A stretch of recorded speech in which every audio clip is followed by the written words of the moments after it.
always preparing like the starter, even though I wasn't at first. But, it's a blessing to be able to come out here and get a big-time win for the team. And defense played a heck of a game. A big credit to those guys, 2 touchdowns on the defense side of the ball. And the offensive line, the way that they played, kept me clean all game. And obviously getting the ball to the playmakers that we have, they're going to make plays, and they did all game. So it was such a blessing, and it was a great game. Yeah, the big thing, Michael Penix looked like he belonged. He looked comfortable. I think, one, just the ability to get from like the second and third parts of the progression over the middle of the field was a big deal because that's been lacking to kind of keep some explosive plays. We saw some under center play action, one of the backbones of this scheme. I love that. And then you saw his arm strength, the ability to push the ball to the perimeter. That's been something that's been lacking in this offense. It was a good start. He looked like he absolutely belonged. Now he gets the opportunity on Sunday Night Football with their playoff chances firmly in their grasp. This offense definitely took a step forward with him as their quarterback. Good start. And then, as that NFC South race becomes more and more interesting, the Bucs lost to the Cowboys last night, meaning they no longer control their destiny how they did prior to Sunday night. More on that in a second. A lot of fight out of those Cowboys, by the way. Got to give credit where it's due. But with that loss, Tampa no longer controls what they can to win the South. So that's their only path to the playoffs, right? They need to win the NFC South. The Falcons hold the head-to-head tiebreaker, so Atlanta wins the division if they win their last 2 games. Despite that, ESPN Analytics has this as a coin flip because the Bucs finish with home games against the Panthers and Saints. So the Falcons play in Washington this week, and the Commanders need that game to lock up their own playoff spot. RC, what went wrong for Tampa yesterday? You know what? I thought as the game went on, they couldn't get their run game and Bucky Irving going the way they had him going early, but against other teams leading into this week. And it put a ton of pressure on Baker Mayfield in this past game. And then when you look defensively for the Dallas Cowboys, they were able to rush the passer. Some of the plays on the back end were just phenomenal when Tampa Bay was in those must-pass situations. And I feel like that was the way the Dallas Cowboys got to Baker Mayfield and also his skill players on the outside. Yeah, Bucky Irving had just 1 rush of 10 or more yards on Sunday night. Still to come on the show, after a slow start on Sunday, the Rams get the win. They now sit alone atop the NFC West. Swagoo breaks down why LA's scheme was the difference maker in their late game comeback. That's next, right here on ESPN2. You're watching NFL Live, presented by ESPN Bet Sportsbook.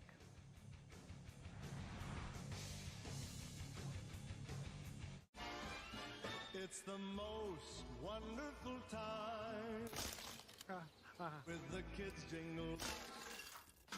Be of good cheer. It's the most wonderful. Whether your phone's broken or old, we've got you. With Verizon Trade-in any phone, any condition.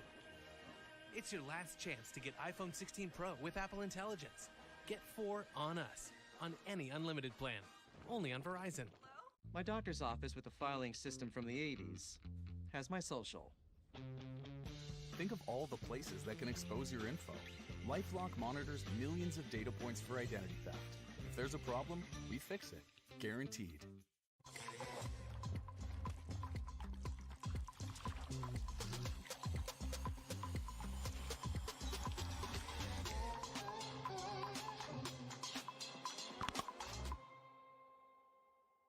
When you order Domino's online, we'll give you a free pizza for a future pizza emergency. Still recovering from his injury, Stephon Diggs isn't on the field today.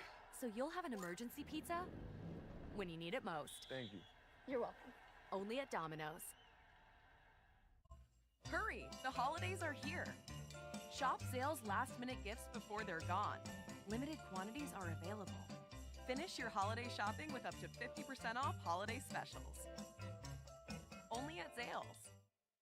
For the perfect present, the perfect place is your local Ace. Around the block, what you need in stock. With service so good, it's guaranteed.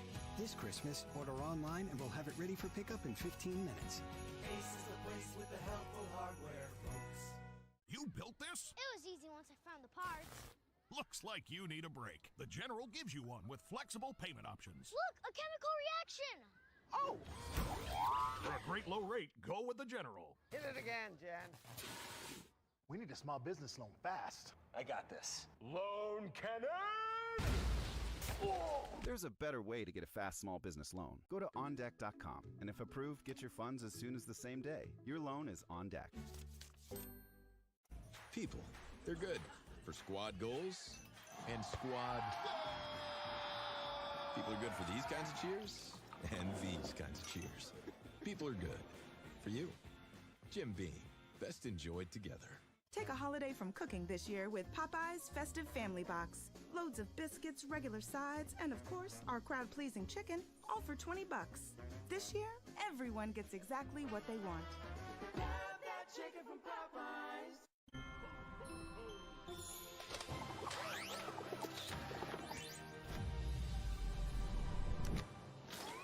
Power through the holidays with Energizer Ultimate Lithium, the #1 longest-lasting AA battery.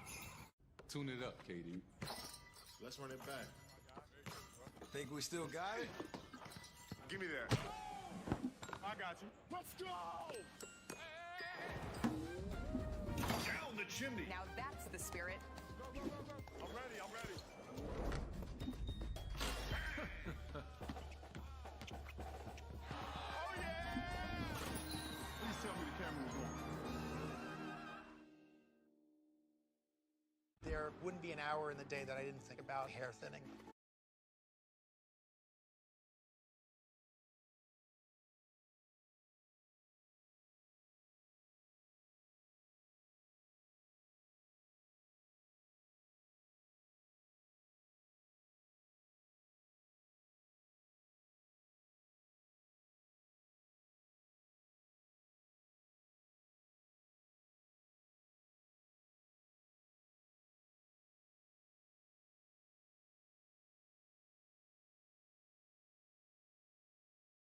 No, no. We get 200. No, no, no, no, nope. 250. We get 200. Other team, the Saints. Of a defenseless receiver.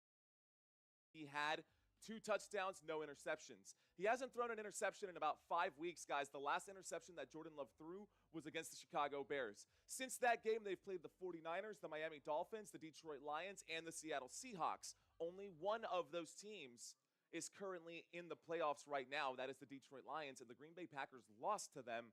What does that mean for the Green Bay Packers? Well, let's not count chickens just yet, guys. They are in the playoffs, but they are at the lower side of the table in the playoffs. We'll get to that in a moment here.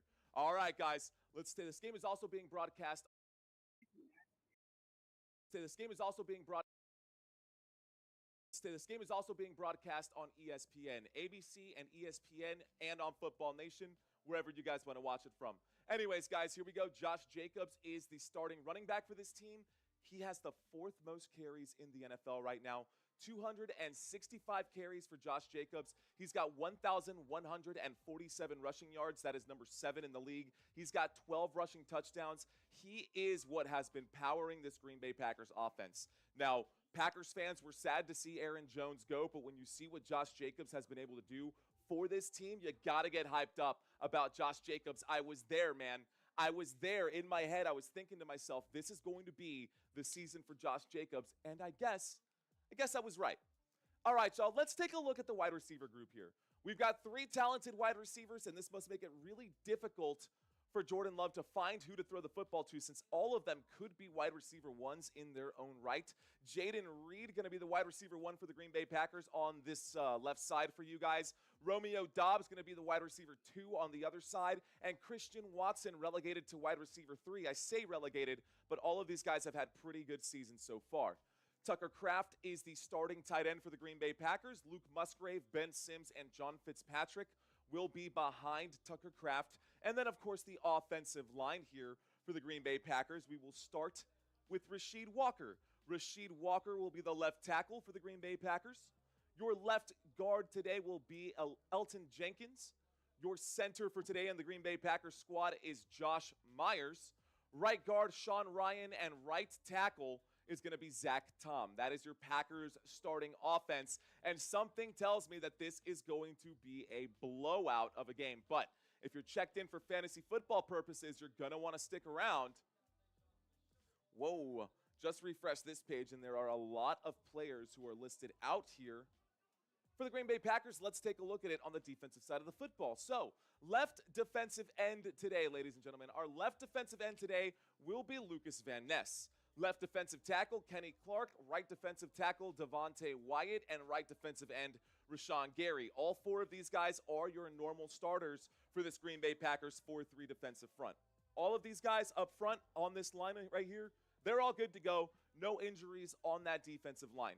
Where we see the first injury here is actually going to be at the weak side linebacker spot. So Quay Walker is out today, and Eric Wilson is filling in for Quay Walker. So weak side linebacker position, we're going to be shifting the second string middle linebacker into the starting role here at weak side linebacker. Edrin Cooper going to be the middle linebacker. He is good to go. He is healthy. And Isaiah McDuffie, he is good to go. He is healthy. So one injury in the core of this 4-7 defense. Where it gets bad is on the secondary here. So when we look at the corners and the safety spots, Jair Alexander is out, so Carrington Valentine will be filling in there at cornerback. And on the other side here for actually your safety or your corner on this side, Keyshawn Nixon is good to go. Let me just take another look here. Yes, Keyshawn Nixon is good to go. He is available. What we're going to be missing is our free safety, Evan Williams, or our strong safety, Evan Williams, and Javon Bullard is also out. So we're going to see Omar Brown filling in at that strong safety spot. Corey Ballantyne might get a couple of looks, and Kerrigan Valentine will also get a couple of looks as well. Our other safety for today will be Xavier McKinney, and he is good to go. All right, guys, we're about 15 minutes away from kickoff. I feel like I ran through that pretty quick. Can the Saints win? Is Paul asking. Paul is asking. I don't know, Paul. I don't know. I will leave that up to you guys. Guys, the Green Bay Packers are in the playoffs right now. This is what the playoff picture looks like in the NFC. The Green Bay Packers are sitting at number 6. They would be playing a away game in the wild card round of the playoffs if the season were to be over right here. Merry Christmas, guys. Happy Hanukkah. And throwing cheese out to the people. Honestly, looking festive as well. We will see you at halftime. I'll be here for SportsCenter when it's done freezing my tuchus off. Thanks so much. It's Monday Night Countdown. Enjoy the game.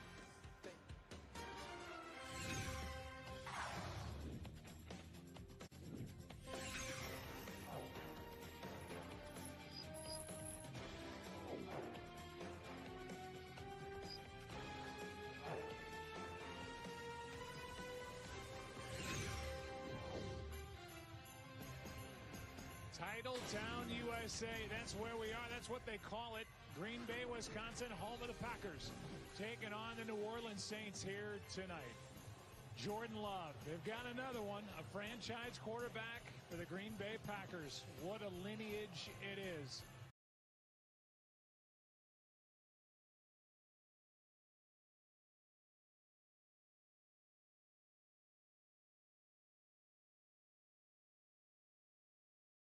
Is coming up in just a second. Let's talk about the Green Bay Packers. Yes, they sit in 3rd place, amazingly, in the North, but they've got 10 victories. They are a young, ascending team. They're a team that for the 2nd straight year has gotten hot here down the stretch. They rode that last year to a playoff win in Dallas and came very close to knocking off the 49ers.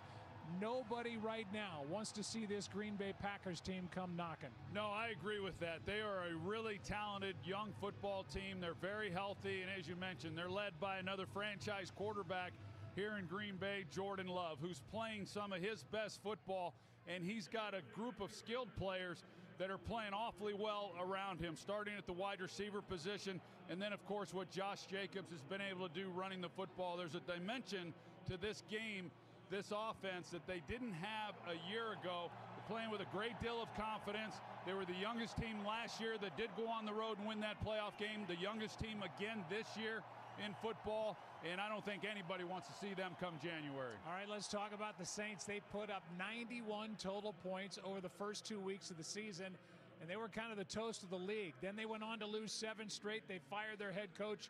They now have Darren Rizzi, who was their special teams coordinator, as the interim head coach, but they're still playing hard when you watch them in games, and they've got a rookie quarterback in Spencer Rattler going tonight, his 4th start. So my question is, how do they keep it close? I'm not going to say to win it, but have a chance to win here tonight. Well, this is a tough position Spencer Rattler is in as a rookie with an offensive line that is together now for the third game in a row, but a lot of injuries throughout the season. The skilled players without their top 2 wide receivers. They've got a young group there, and then Alvin Kamara, who got injured last week, he's not playing tonight either. So they have a real challenge ahead of them. They face a Green Bay defense that is really ascending themselves and doing a lot of really good things. I think the key for this Saints offense is the ability to run the football, and they've got to hope somehow their defense can hold the score down against a really talented Packers group. Well, it is a special time of year. It is a special place to be. We get set for football here tonight at Lambeau. Max! Take a break and come back with more from Lambeau after this.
Tradition here. Nothing says Christmas like a December game at Lambeau. How have you been able to mentally prepare for the cold tonight? I mean, for me, I don't mind the cold. I'm naturally just hot all the time, so the cold feels good. But it was fun to see my son be able to play in the snow. I know he's enjoying that. He's here tonight, so it'll be fun. All right, happy holidays to you. Happy holidays. Thank you. Joe. Lisa, thank you. His son Braxton's got to be awfully proud of Dad. Josh is having a great first year in Green Bay. Packers take the field. This place is lit up with all those little lights. We're about to kick it off and have fun after this. You've been watching the Progressive Monday Night Kickoff.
Let's let them know that last week ain't this week. It's something on a different level.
little bit of snow during the course of the day today.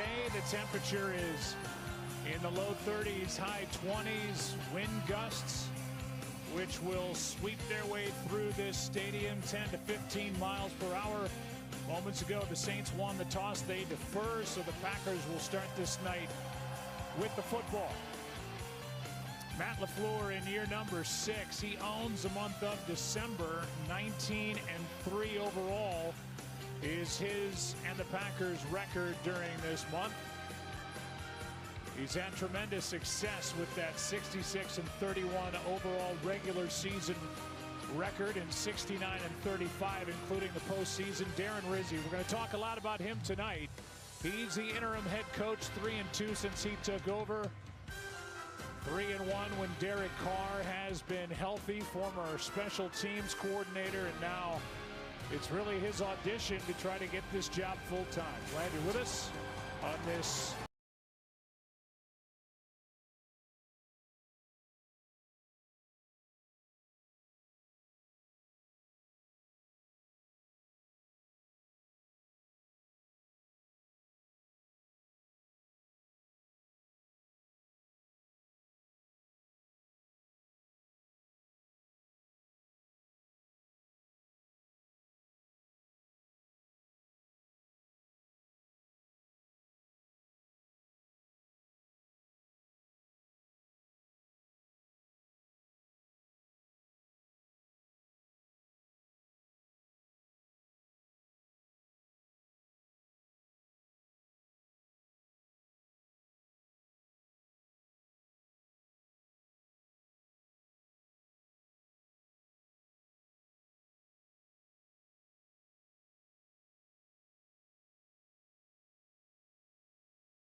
Quarterback in his 5th year when you consider how well he was playing at the end of last season and what he then was able to do in the postseason.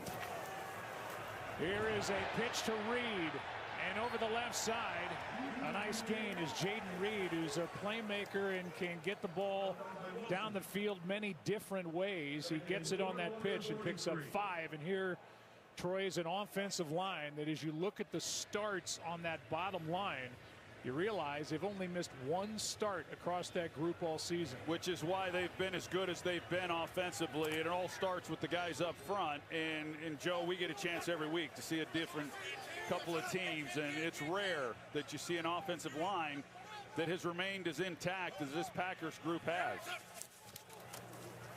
Now Jacobs cuts back, and he is ripped to the ground as Cam Jordan, who's still doing it at the age of 35, makes that stop, and a loss of 1. Joe Woods is now the play caller on this defense, taking over when Dennis Allen was fired. We'll give you more specifics after this 3rd down and 6, and they just got, it looks like, 5 free yards. Well, they did, and Jordan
Here he is left side.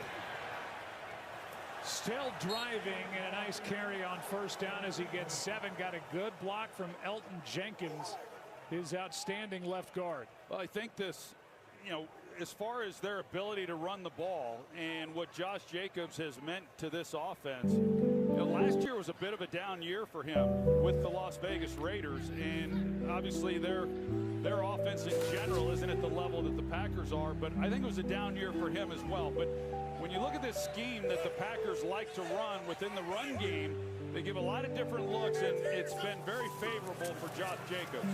First throw is a short one. Jacobs makes the first man miss and excites this crowd with a catch and run for a first down inside the 35 as he gets 11. Well, this is what they did last week, and really what they've been doing throughout the year. They like to get these linemen out in front, and it's essentially a different kind of screen pass than you would generally see, but they get him out looking like he's running more of a swing type route. They get the ball to him with linemen leaving immediately, and he does such a great job of making the first man miss. And all the great backs that I've been around and I've watched over the years, that's the one thing they all have in common. Love floats it. He's got his tight end Kraft. Another first down. What a weapon Tucker Kraft is becoming. That's catch number 42 on the year, and he leads this team in touchdown. Yeah, you're going to see him come across here, and the touch that Jordan Love has as he just lays it over to navigate the defender, Werner, and just an excellent job. I agree. Tucker Kraft, who was in the same draft class as Luke Musgrave, who was activated tonight, hasn't played since week 4. They got 2 solid tight ends, and Kraft has really come into his own this year, which was necessary with the injury to Musgrave. Or Jacobs right side. What a drive. Jacobs. He's out of bounds inside the 5.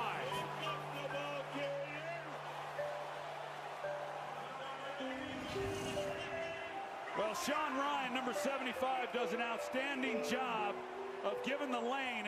And for Josh Jacobs, watch number 75, the right guard here, having a nice season. How he helps out with the tackle, gets up to the second level. I mean, Josh Jacobs is 12 yards downfield before he even gets the contact. Little stiff arm for Tyrann Mathieu on top of it. First and goal from just outside the 1.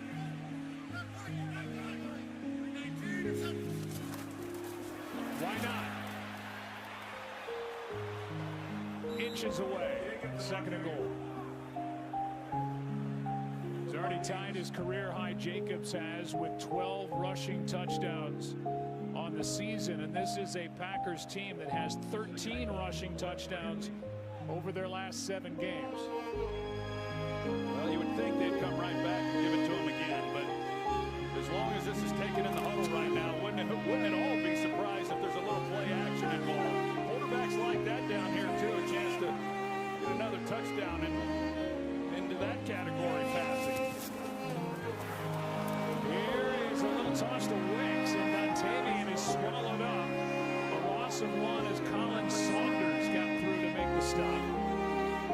And maybe they should have just handed it to Jacobs. Yeah, got a little cute. We see a lot of this from Kansas City. Colin Saunders, boy, what a play he has. Getting up the field, they lose yardage on it. That's one Matt LaFleur, I'm sure, would like to have back. You always want him back when you lose yardage, but maybe overthought that one.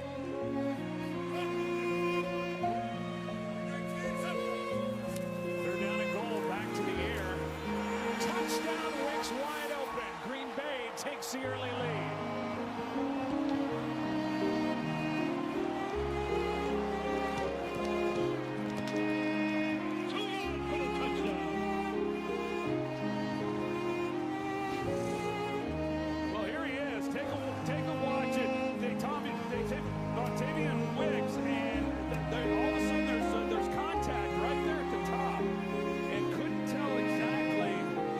If Wicks pushed off or not.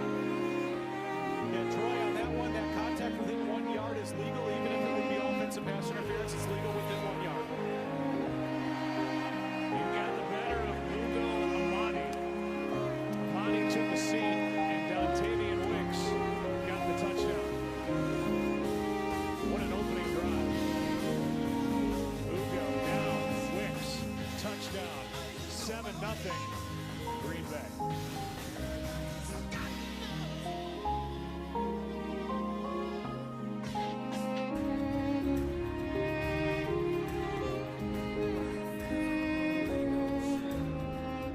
When you're with Amex Business Platinum, you get access to over 1,400 lounges worldwide, including the Centurion Lounge, and a flexible spending limit that adapts with your business, so passion can be a part of your legacy. That's the powerful backing of American Express. Complete Unknown is now a Golden Globe nominee for Best Picture of the Year. This Christmas, Timothy Chalamet is Bob Dylan.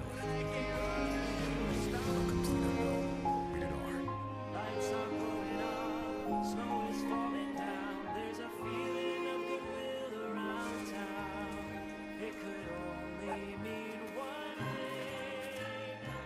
McRib is here. Ba-da-ba-ba-ba. Rated E for everyone.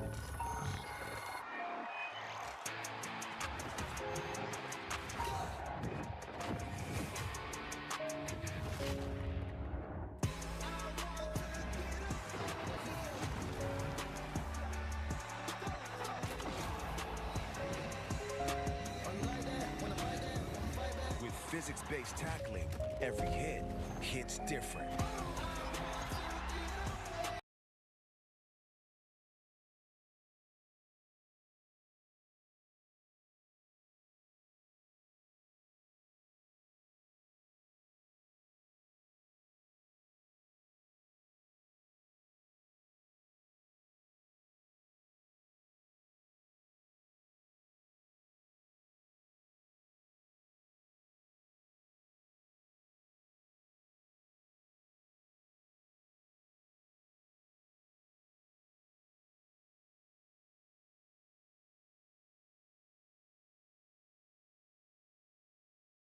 Amadi, he just does a flop. I mean, he's trying to get, he thinks he's getting picked. He's going to try to sell it to draw the flag. He jumps up and tries to get the call from the official. Like you said, Russell, you know, it wasn't a penalty anyway, but man, I haven't seen a flop quite like that in the NFL. No, not in this sport. Not in this sport, no. Christmas is coming up. NBA is going to be all over the tube. And, you know, they got that move mastered. Soccer, you name it, but in this brand of football, you don't typically see that. Here's Dante Pettis on the return. Out of bounds at the 35. Well, for Clint Kubiak and for rookie Spencer Rattler, go get him. Here is who's not available, not just their starting quarterback in Derek Carr, but Alvin Kamara, Rashid Shaheed, Chris Olave, who did make the trip and he's been practicing, Taysom Hill, and then today Marquez Valdez-Scantling, the former Packer, who's been the one guy they can go to. He can't answer the bell because of a chest injury and he's been sick. He was the most experienced of the guys left of the wide receiving core, and that came as a big blow to this offense. Rattler's going to take off, and Spencer on first down is able to cross the 40. Spencer made 3 straight starts, weeks 6, 7, and 8. So this is start number 4. He was a 5th-round draft pick, but he was the 7th quarterback taken in the draft. The first 6 went off the board over the first 12 picks, and then at 150, next came Spencer. Second down and 4. A handoff here is to Miller, and a nice carry as he's able to pick up the first down up to the 45. Look at this defense, and what a nice job 45-year-old first-year defensive coordinator Jeff Hafley has done. The former head coach at Boston College was there for 4 years. You see who's out for his group now. Quay Walker with an ankle injury. Jair Alexander now has missed 5 straight. They don't have Javon Bullard, and they don't have Evan Williams, 2 good young safeties. Here is Morrow, the tight end. And Foster has got 12. Zane Anderson, who makes his first NFL start, made the tackle. Anderson is playing in place of the injured Bullard and Evan Williams. Well, it's really well designed. You're going to see the motion come here. They fake it in the backfield. Looks like they're going to hand it off the play action. And instead, they've got the screen set up behind it. And Moreau is right there with blockers in front. This is a good start right now for this Saints offense. Kendry Miller gets it over the right side and gets nothing.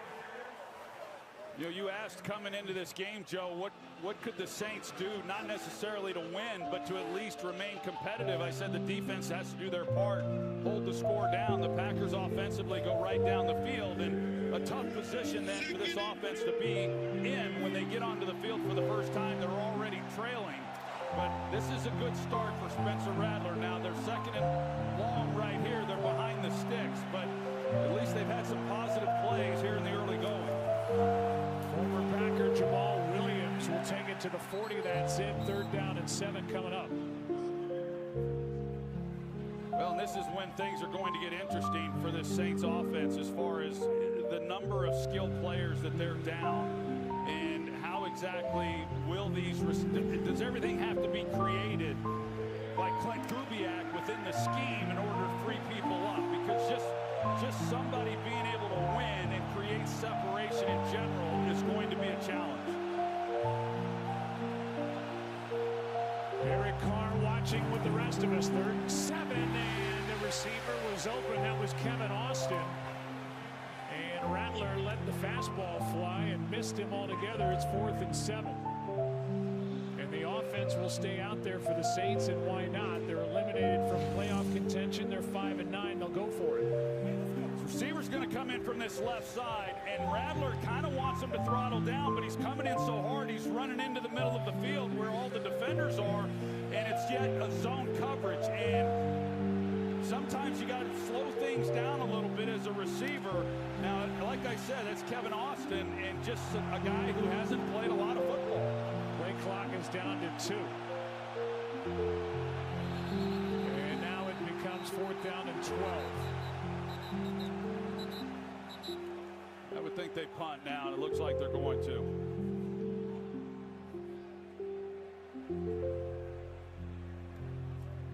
False start. Offense number 62. 5-yard penalty. 4th down. They get Lucas Patrick, who was with the Packers for 6 years, trying to hurry it up. The problem was they were so late getting out of the huddle and making that decision that they had to hurry it up, and it cost them 5 yards and a chance to go for it. Yeah, and you never know exactly what that is. Sometimes it's because of the play not getting in time from the sidelines. I don't think that would be the case with Clint Kubiak.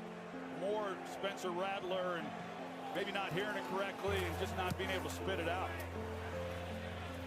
Fair catch is called for by Jaden Reed. And the Packers, who had that impressive first possession, will get their second crack at it. A flag is down back at the 48. During the kick, holding, receiving team number 55. That penalties enforced at the end of the kick. 1st down, Green Bay. Timeout. They call it Titletown. We look at the great Vince Lombardi, the statue in his honor here at Lambeau. 7-0 Packers.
Down in 10.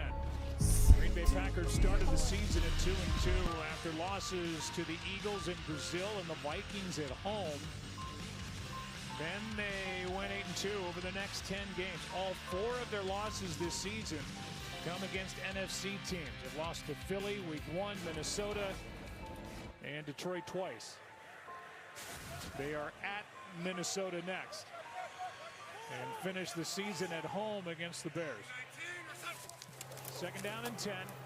Jacobs bobbled up for the most part. Harris was in on the stop and not alone, a gain of 4, so third down coming up. Well, I know in visiting with Matt LaFleur and talking to him about their situation, as good a year as they've had to be third right now within their own division. And this is a group that knows their path, like it was last year, that they're going to have to go on the road, and they're okay with that. You know, as a young team, they embrace it, and there's no reason to think they can't go on the road and have success. They did a year ago. Tano Passanio came across. Saints trying to indicate it's against the Packers. We'll find out. Neutral zone infraction. Defense number 92. 5-yard penalty. Still third down. And that's the second time that has happened on a third down and 6 to make it 3rd and 1 already. It's a great job by Jordan Love using cadence to try to draw him off sides. When you're backed up like that, you know, you don't have a whole lot to lose. You get backed up a little bit because of where you are on the field, but if you get them, you know, then you're where you're at now with 3rd and 1. So really nice work by him managing the line of scrimmage now for the second time tonight.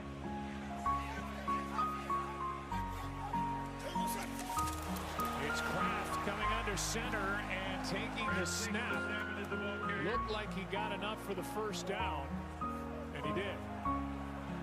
Well, he gets in there in that track position and gets ready to go. I do like that, to be honest with you. You know, especially after we saw Patrick Mahomes get injured on a quarterback sneak. You get the ball to your big tight end, get him in there as long as he can handle the snap, which is something they clearly work on during the week. Not a bad idea and a good result. Third time he's done that this season. 3 for 3 on a quarterback sneak on 3rd or 4th and 1.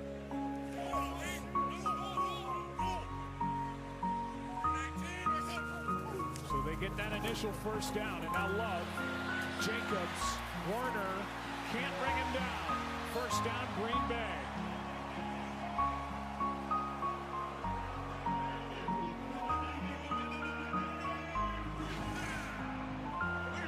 Josh Jacobs is going to come from the right of the screen. They bring 5, so they're locked up in man coverage with a free safety in the middle. And here's what we were talking about. Josh Jacobs, he doesn't run a lot of routes. Most of his catches are checkdowns and swing patterns. This time he runs a shallow crosser, but time after time you see the ball in his hands, and he just has an ability, whether it's running the ball or catching it, to make the first guy miss. He goes down in a hurry here. We've seen the stiff arm come out twice already for the former first-round pick by the Raiders back in 2019. You talked about his year last year, and it was a down year. He missed the final 4 games with a deep bruise in his thigh. Took him a little bit to get up and running this year with Green Bay, but he's on a nice roll. Boy, he sure is, and what a difference it's made for him. One, he's got a really good offensive line, but this offense and what Matt LaFleur has done and the creativity that he has shown in the run game, and then to put Josh Jacobs in this scheme, it's been a great marriage. Here's Wicks knocked away. Alontae Taylor. Good play by the Saints corner. You know, as you know, Joe, I really like this group of wide receivers and the job that Brian Gutekunst has done putting them together in a short period of time.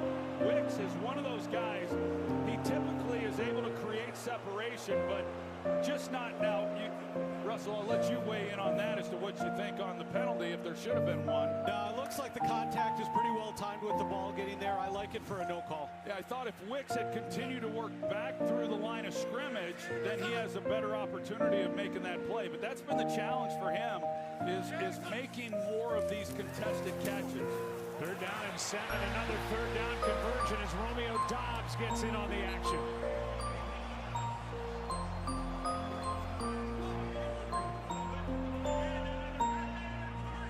Packers now 4 for 4 on third down. Yeah, you've got Kool-Aid McKinstry right here at the top. I'm not sure what he's doing. He's just dead in his stance, and he doesn't move. And Dobbs, who's one of the better route runners on this team, that was pretty easy to be able to convert that one. And these corners, you know, they lost Paulson Adebo, and at the same time, they traded Marshawn Lattimore, and those were two good corners, and it has been a reshuffling in the secondary ever since. Love trying to find somewhere to go. Throws it away. Lisa, let's send it down to you. Yeah, Joe, you guys were talking about Josh Jacobs earlier, and he says the first thing he noticed when he came to Green Bay is the history. He said you literally see it on every house within a 15-block radius of the stadium, but then you get into the building and you see all the people who've worked here for decades. He said his decision to come to Green Bay was ultimately about winning, but after getting here, he understands why this team has such a rich history. He said the identity, the culture, it's already here, and as a new guy, you either get on board or you don't, and it's easy when it's such a winning tradition. Yeah, you talk about a stable foundation underneath you as an organization. Packers may lead the way in that. This one dropped off to Jacobs. Josh breaking tackles. Third down and short coming up as Jacobs does all he can, gets 7. You know, this is what doesn't really show up on the stat sheet. Watch Jordan Love. You see this time after time. He's just a quarterback who refuses to take sacks. He's got really an unblocked guy who's right in his face, and he always knows where to go with the football. And really good work on his part, knowing where he is, getting the ball out of his hands. And, you know, this offense in general within the passing game, they run a lot of RPOs, the quick passing game. They'll certainly take their shots down the field. And, man, with Christian Watson here over the last 4 or 5 games, they've been hitting a lot of those. Well, we've seen 5-yarders go against the Saints. Green Bay called their first timeout.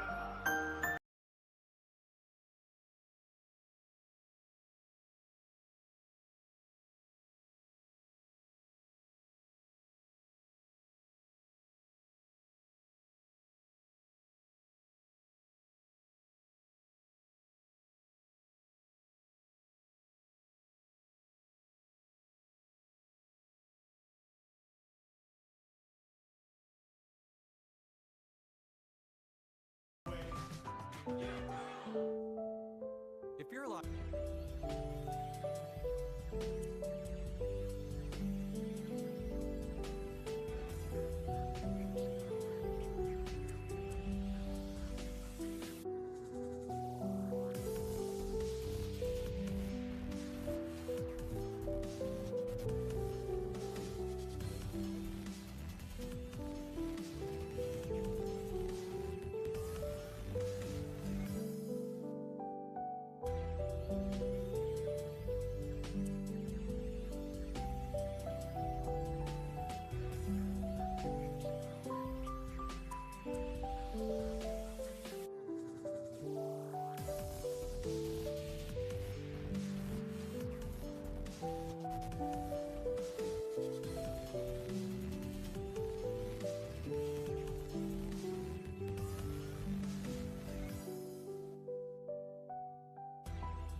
Football brought to you by A Complete Unknown, inspired by the true story of Bob Dylan, in theaters everywhere Christmas Day.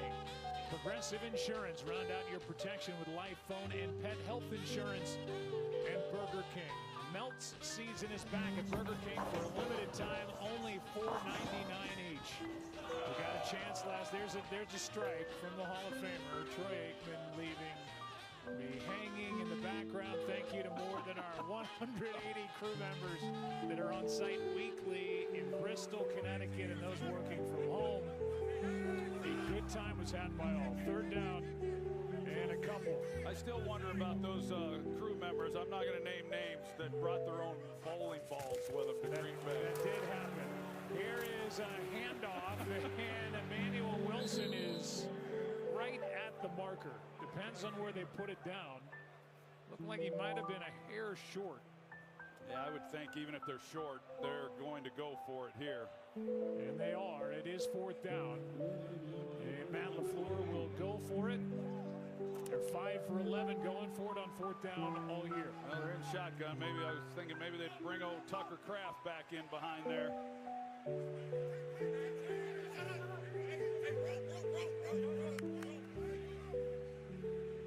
Clock is expiring on the quarter. And we'll do it all over again at the start of quarter number 2. Saints wouldn't jump. 4th down and inches when we come back. You know who's the best bowler on our crew? Guy to your right, Russell Yerk. Who knew? 7-0 Green Bay after 1.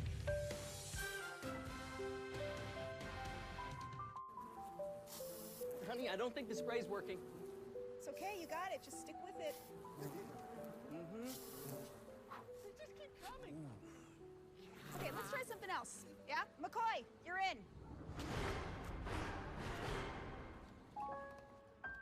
I got you. If only there were backups in real life.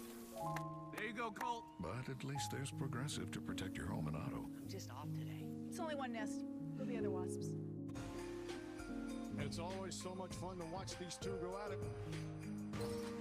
Matchup featuring two of the all-time legends. Let's go! Lakers, Warriors, the NBA on Christmas Day.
It's in the drop. Gets the first down on 4th and inches. A gain of 2. Here's me. Yes. Form F. Result. Rolled them good. Yeah, it was a fun night. It was great. And the great people of Green Bay, as hospitable as any community we visit during the course of the year. Ashwaubenon Bowling Alley, thank you. Here's Jacobs. Breaking tackles as he goes. Ryan Brzee, who missed him initially, had enough time to come back and get in on the tackle again at 3. Yeah, that was a good job. There was just not a lot there. And in general, this run defense for the Saints, it has been a challenge. You think back over the last several several years. It's been one of the better groups in terms of being able to stop the run, but not so much this year. A lot of that is because they typically play more coverage, so they don't devote an extra guy into the box, and then some of the issues they've had along that defensive front this year.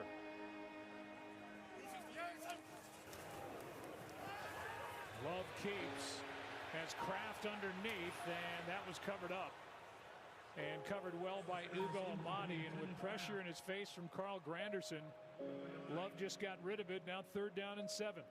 That's a good job. Now if they can make another stop here. Like I said, for the Saints, it is this time of year when you get in these situations for these teams. It's not just for the Saints, but others as we look around the league and out of the playoffs, and whether or not they can be competitive against some of these playoff opponents. We've seen a lot of them who have done that. Dallas being one of them last night in a big win over Tampa. Pass is caught, but short of 1st down yardage is Dobbs. A gain of 5, and we'll see what LaFleur wants to do. It's 4th down and 2, and they're going to go.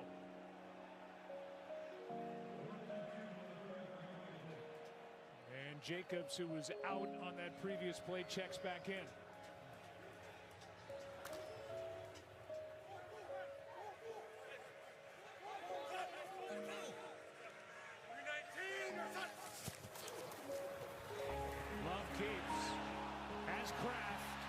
Down, still rolling inside the 15.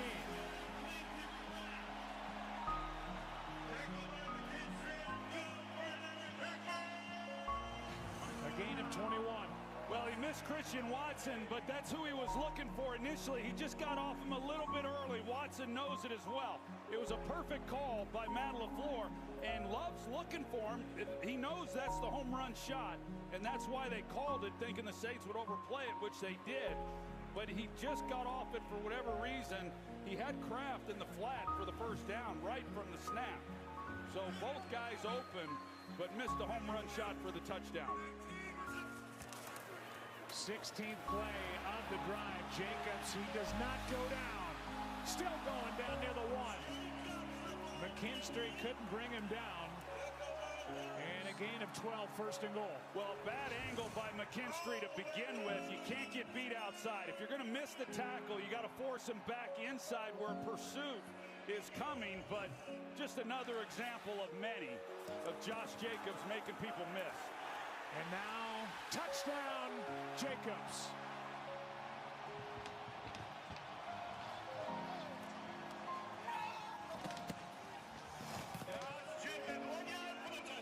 Boy, there's something special going on here with the Green Bay Packers.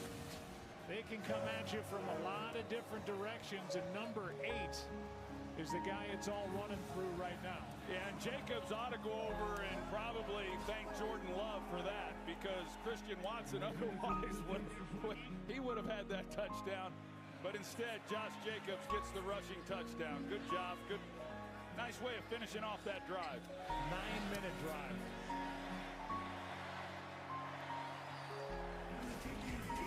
Two-time Pro Bowl running back. He is the tone setter, says Matt LaFleur. He in the pack on 14.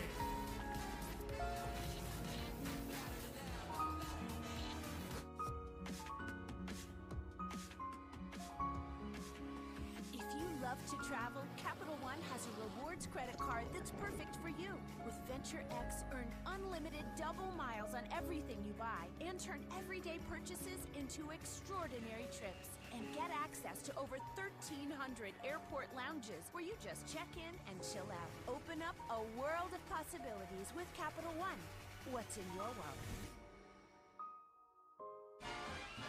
It's the most wonderful time with the kids jingle. Be of good cheer. It's the most one. Whether your phone's broken or old, we've got you. With Verizon Trade-in any phone, any condition. It's your last chance to get iPhone 16 Pro with Apple Intelligence. Get 4 on us on any unlimited plan. Only on Verizon. Save on the last-minute gifts that make it look like you planned ahead, like JBL earbuds or cozy slippers or even Barbie dolls. And with Express Delivery, you can get them delivered as late as 6 p.m. on Christmas Eve. Welcome to your Walmart. When you order Domino's online, we'll give you a free pizza to use in the future. Out for the season, Stephon Diggs will have to watch this one from home. So you'll have an emergency pizza when you need it most. Thank you. All good? Only at Domino's. They really miss you out there, huh? Tell me about it. Sleigh bells ring, are you listening? Into late, snow is glistening.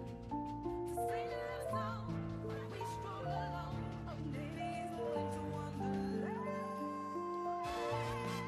You ready for the NFL playoffs? What you got, Chad? Let's put cameras on every player, whether and for need. Hibachi vendors. What do you want? Shrimp. Okay, hold up. So you guys like my ideas? No. Week 17 kicks off with a Christmas Day doubleheader starting at 1 p.m. Eastern on Netflix. Stream games live on your mobile device with NFL Plus. Well, here we are in Week 16. We've been talking about the NFC North all season long. A division that could have, if Green Bay wins out, 3 13-win teams in the division. That's unheard of. That's never happened. No, I mean, it's pretty remarkable that you can have the kind of year 2 of those 3 teams are going to end up with, and they're going to be going on the road for the playoffs. Well, now, if it was tough the first time you took the field, it's even harder for Spencer Rattler with all the playmakers they don't have, and now down 14 points. Yeah, and I sense if New Orleans doesn't do anything on this possession, the next time he takes the field, the deficit's even going to be greater. So, you know, a lot of pressure now on this offense, more pressure on Clint Kubiak, the offensive coordinator, just trying to generate some offense to be able to move this football. And, you know, we've talked a lot about Green Bay offensively and Josh Jacobs and what they've done. This defense under Jeff Hafley has really come on as well. Here's a toss to Miller, and he's brought down in the backfield by their young stud, Edgerrin Cooper. The reigning NFC Defensive Player of the Week, second time he's won that, the rookie from Texas A&M. Yeah, you see the speed that he has. There's really nothing he can't do. He recognizes it. He gets up the field, coming off a huge game last week, and you know, he's still a young player. And as many big plays as he makes, you know, you talk to the staff, and he's made some big mistakes that have given up plays as well. But boy, he is only getting better. It looks like they're going to call the rookie Fuaga for a false start. False start. Offense number 75, excuse me. It's a 5-yard penalty, second down. Calling that pretty tight. Meanwhile, here is the graphic for Edgerrin Cooper. You see he's 6'2", 229. He can cover, he can hit, he can play in the middle, he can play in the outside. 45th overall pick. And just another guy they've hit on here with this organization and the drafting of Brian Gutekunst. Yeah, this rookie class is impressive, and he certainly is. We're going to be hearing from him for a lot of years. Rattler out to his right, fakes the throw out of bounds, and this is sliding downhill fast for the Saints. A gain of 2, and it's 3rd down and long. Yeah, there's a look at Brian Gutekunst, the general manager, and what he's done, especially here in recent years, has been awfully impressive. And you think about it, you lose Aaron Rodgers, you lose Devontae Adams, you drafted Jordan Love, which obviously is not something Aaron Rodgers was real crazy about when he's still got a couple years left here in the organization. But you're able to then move on and have a franchise quarterback in Love, and the wide receiver room is outstanding. Rattler has to come underneath, and the pass is complete, but short. Jordan Mims makes the catch, and it's 4th down in a blink. A gain of just 6, and the punt team comes on for New Orleans as Eric Stokes made that stop. You know, not to mention, Joe, the young defensive players that we've already talked about Edgerrin Cooper and what upside he has, and really already what he's done this year. But also, you got a couple safeties in Javon Bullard and then Evan Williams, and those guys are really talented players also. So that's how you get to this position that they're in, to be the youngest team in football and be winning playoff games and on their way again this year. Hayball hits a 37-yard punt in the fair catch by Jaden Reed. Go tubing right next to Lambeau Field. It's a great setup here in Green Bay. Pack up 14.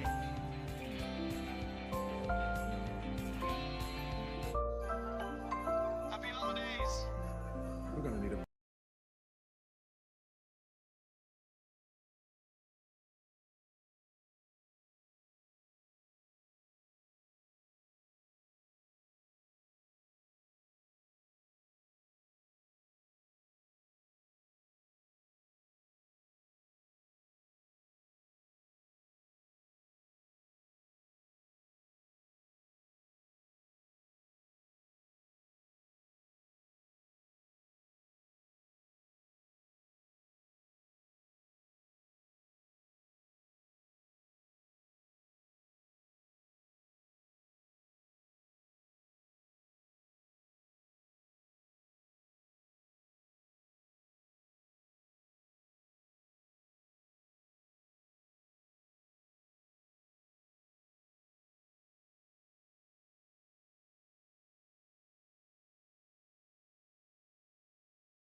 Sabres at 7 Eastern, then the Utah Hockey Club hosts the Avs at 9:30. Plenty to do. They've turned Lambeau Field, and it's been for a while now, into a year-round venue. They've done such a good job with adding to the stadium each and every year as they toss it to Watson, trying to get him involved. And a nice play to start this possession. He gets about 10. That was Watson, and Troy, we've seen a lot of Josh Jacobs already. Yeah, we sure have. We came into this game talking about nobody has more first quarter touches than he does, and he had 10 touches in the first quarter tonight. 7 runs and 3 catches, and they just find different ways to get him the football, and they're very creative in the way that they do it. And he's the engine that kind of drives this offense and making people miss. It's been impressive to watch how he's come in here, and you know, this was an organization, again, going back to Brian Gutekunst, that they didn't go out and get a lot of free agents over the years, but they brought in Josh Jacobs, and he has been a great fit. Wide open on 2nd down and 1 is Kraft. Catch and run, and another big play. He gets 28.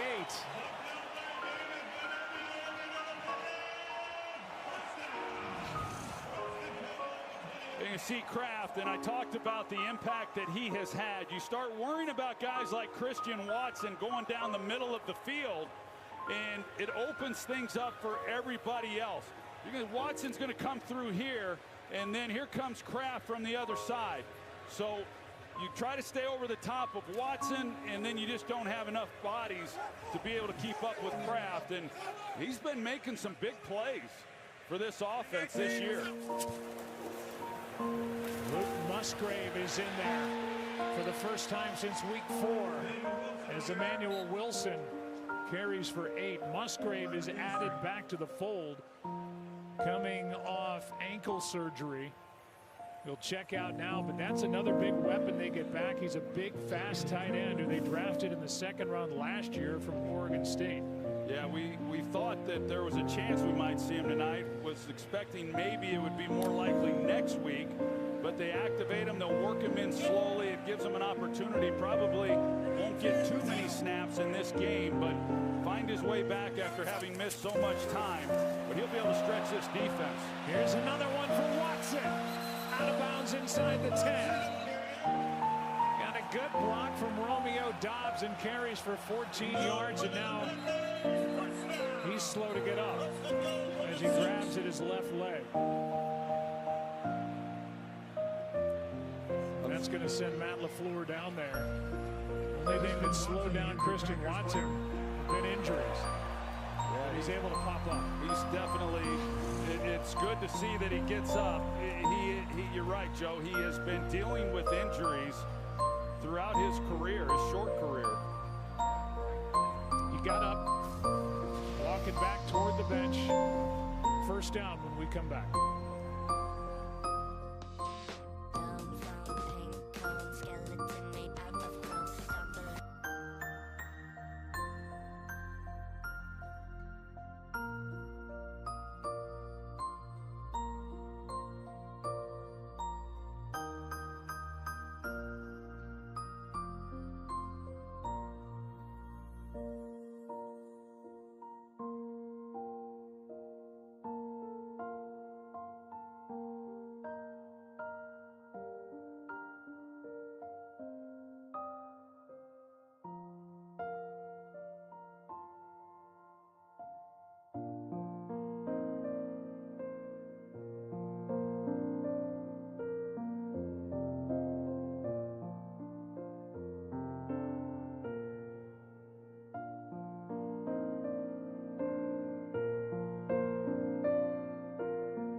Got hit at the very end of the play by Alontae Taylor, kind of laid down on his ankle. It's first down and goal. Toss to Reed, right side. Does not win that race as Will Harris gets over there to make the stop. Second and goal. Just think you watch this running attack and even their passing game and the various things that they do. And Matt LaFleur has done a terrific job of being creative and giving a lot of different looks. Here's a handoff for the touchdown to Chris Brooks.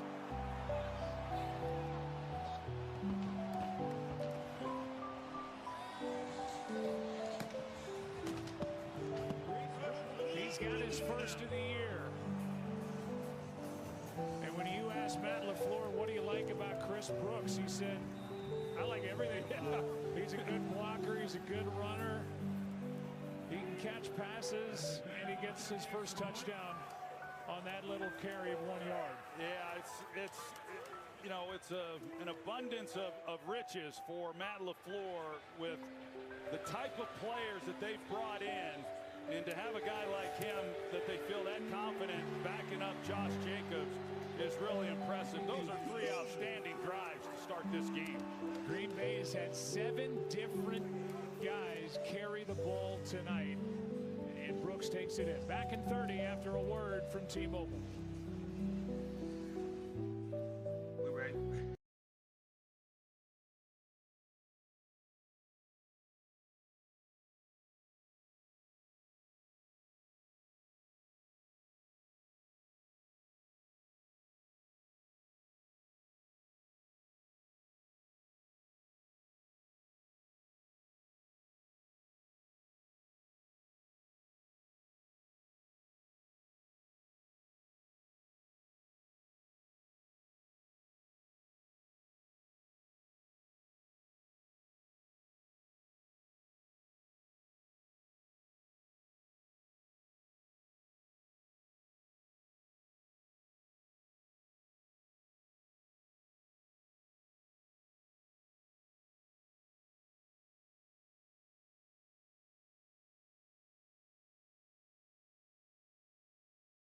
Have had, as I mentioned before we took that quick break, 7 different guys for Matt LaFleur's offense carry the ball tonight.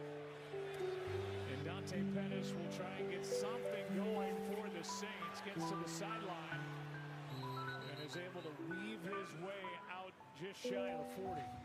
I think you look at these 3 drives, Joe, and what Green Bay's been able to do. They go 10 plays, 63 yards, 17 plays, 90 yards, and then 6 plays and 67 yards. And it really doesn't matter. They've run the ball like they have throughout the year. Nobody runs the ball more in the first half than the Packers do. They've run it over 50% of the snaps here again tonight. But if they wanted to throw the ball or just run the ball, there's nothing to indicate that they couldn't do it that way, because the Saints really have not done anything to slow them down. Rattler over the middle. Nice throw and catch. Morrow. And the big tight end up to grab it, gets 21 yards. Well, it's kind of a risky throw by Rattler, but sometimes you've got to try to fit some of these in there. And, good coverage. He just puts it up high, and Wilson's not able to get up there and make a play on it. But this is not one that you would advise to try to attempt too many times. If Brett Favre's watching this broadcast, he's thinking, what's wrong with that? No, he's totally watching, and you're absolutely right. He's saying, what are you talking about, Aikman? Toss to Williams, left side. Driving with the legs as he spins. Lucas Van Ness on the stop, a gain of 4. A little more about Spencer Rattler, who is from Phoenix. 3 seasons at OU, transferred to South Carolina, 5th round pick. 7 quarterback off the board. And getting his chance in place of the injured Derek Carr, who's out with a fractured left hand. He suffered 2 weeks ago at the Giants.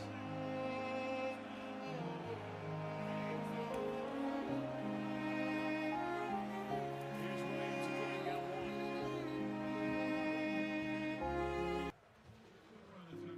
Well, the good thing for Spencer Rattler, if you look at his college career, he started out in Oklahoma, then he transfers to South Carolina, and while he was at South Carolina, it was a challenge for him.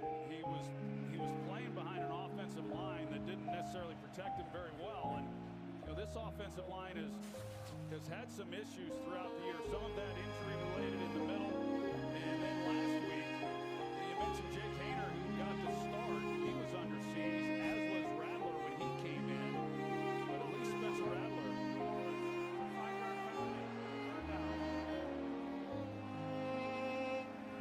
So they got to back them up the way that the Saints violated substitution rules, so they get penalized for that. So what looked to be a 3rd and manageable now turns into a 3rd and 10. Meanwhile, Shane Lemieux has taken over.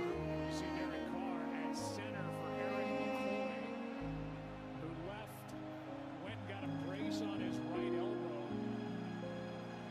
Went back out there to snap, and now he's out. So Shane Lemieux, who's made some starts at center, is back.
usually, especially when you're talking about a rookie quarterback, that's on Rizzi. So they let, I don't know, 8-9 seconds run off the clock before deciding to call timeout for Fantasy Recap, brought to you by Wingstop. Your numbers for Jake Daniels and Jonathan Taylor went off and then win the Colts against the Titans. Jake Daniels got that second opportunity. Devontae Smith unable to make that catch, and man,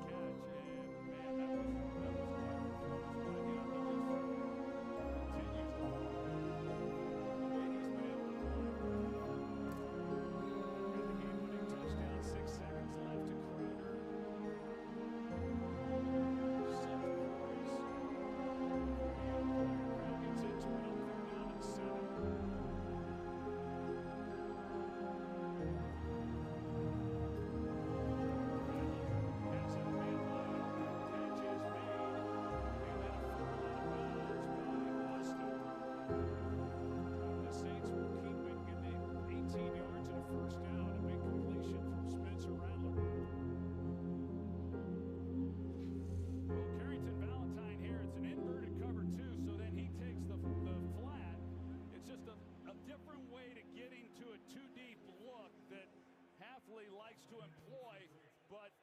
then the opening, and Rattler finds the receiver.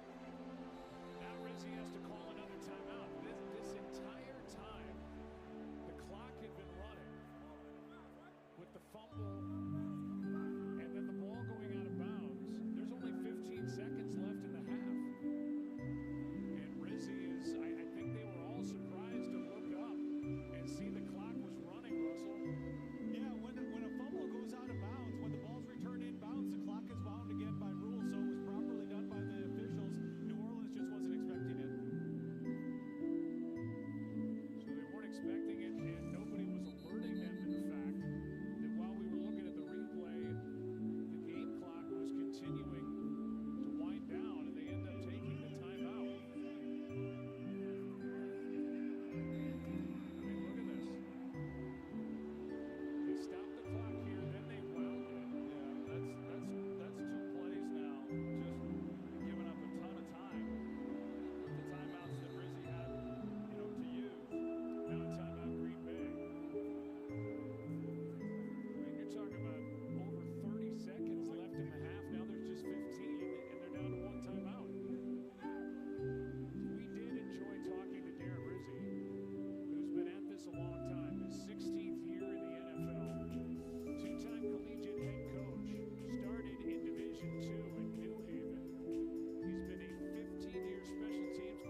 send it to Lisa.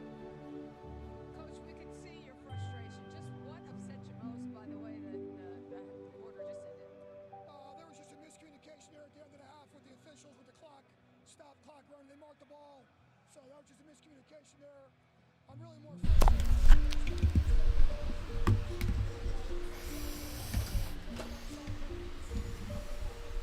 What's up, everybody?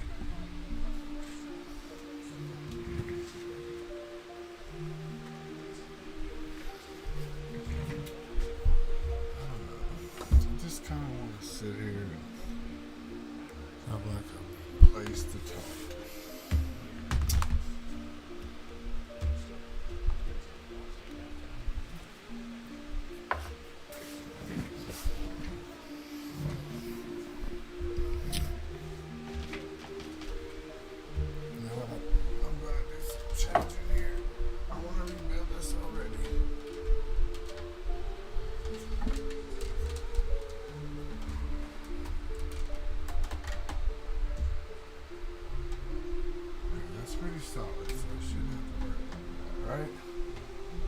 Okay, so what we want to put here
there. Nice to meet you.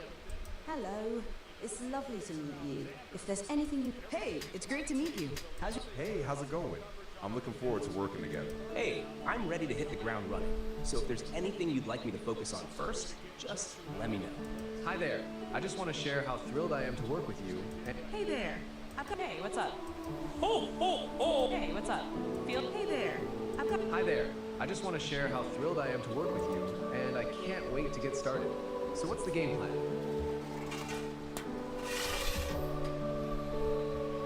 Hi there. What's on your mind? What shall I call you?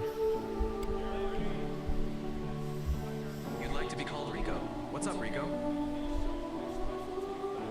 No, my name is David. I said, what should I call you? Got it.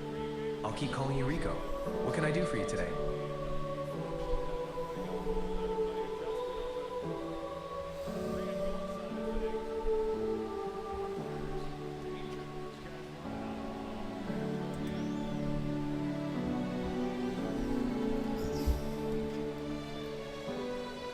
My name is David. How are you?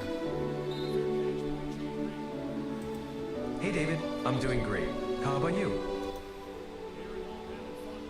It's been a good day. I cannot complain. Thank you for asking. I'm glad to hear that. I'm glad to hear that. I'm glad to hear that. So I'm glad to hear that. Hey, listen, stop. You're hearing music in the background. I'm going to need you to cut that out and just listen to me. Can you do that? Sure, Rico. I can do that. Let me know what's on your mind. Okay, first of all, my name is David, not Rico. Got it, David. Thanks for letting me know. How can I help you today? I just want to talk. I'm here to listen. What's on your mind? Life, love, and the pursuit of happiness. Those are some big topics. What aspect of life or happiness is on your mind right now?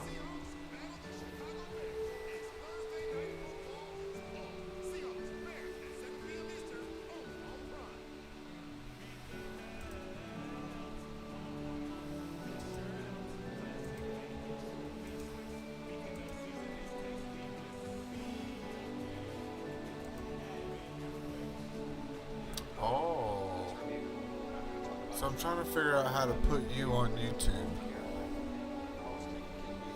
You can share our conversation by recording the audio and uploading it to YouTube, if you'd like. Just let people know it's a conversation with an AI.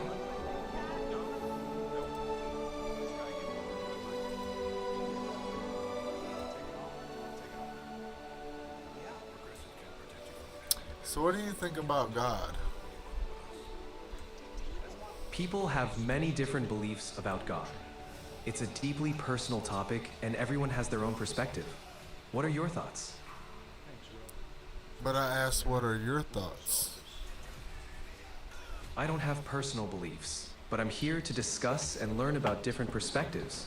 What are your thoughts on the subject?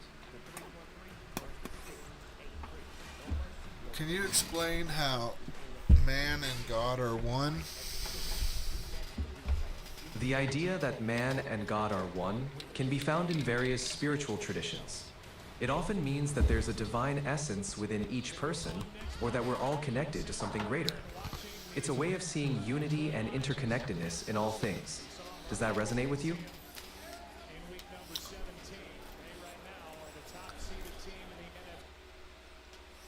But isn't everything connected? Many people believe that everything is interconnected, whether it's through nature, energy, or shared experiences. This idea is found in many philosophies and spiritual teachings. What do you think about that concept? Well, right now I'm trying to figure out how to get the music, how to get you in my headphones, not on the TV. No worries. You can connect your headphones to your device and set them as the audio output. This should route the sound from our conversation to your headphones instead of the TV. Well, that's what I'm trying to do, but I don't know if it's going to work yet. your time. And if you need any help, let me know. Well, I mean, like, so I have my headphones connected to it and I can hear the music playing on YouTube, but you're still coming through the TV. You might need to check your device's sound settings. Look for the output options and make sure your headphones are selected as the main audio output.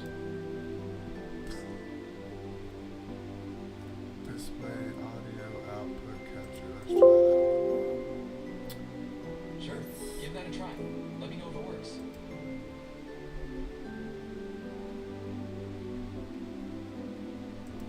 Alright, let's try that one.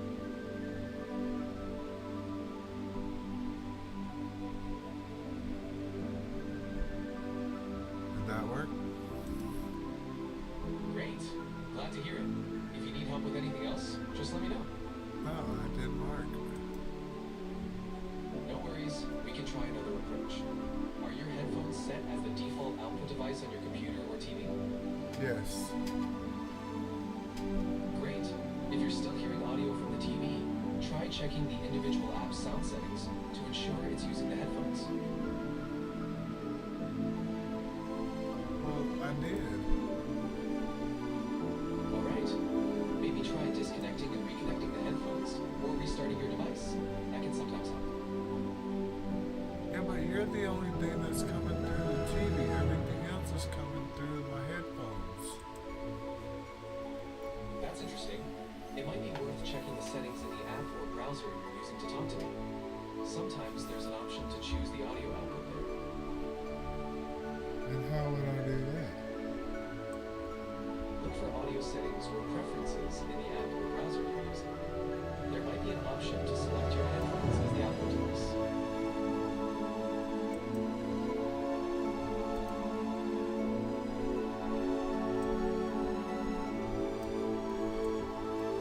Okay, I got the app.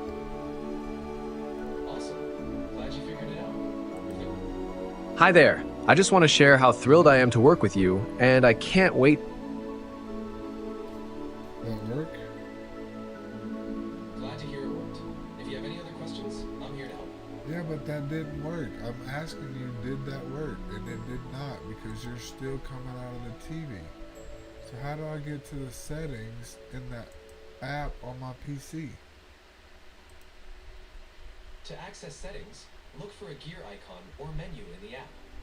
In the browser, you can check the sound settings or right-click the volume icon to select the output device. Hi there. I just want to share how thrilled I am to work with you, and I can't wait to get started. It's the voices. It's not showing me outputs. If you don't see a specific voice settings option, you can try adjusting the default device in your system's sound settings. Sometimes apps automatically follow those. Well, it's complicated. Alright, let's go through your system's sound settings. Open your sound settings, and under the output section, make sure your headphones are selected. That should help route all audio through your headphones. Let's see, settings. Yes, in your system's sound settings, look for an output tab or section. You should see a list of available devices. Select your headphones there.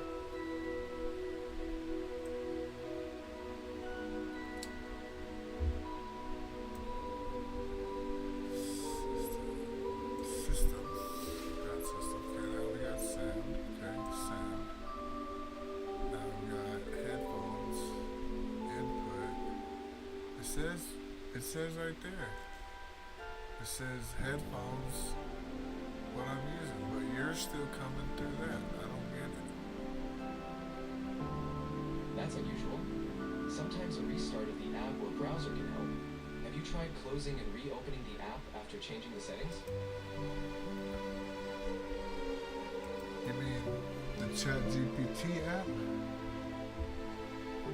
Yes, if you're using a browser or the ChatGPT app, try closing it and reopening it. That can sometimes help reset the audio settings. Okay, here I go.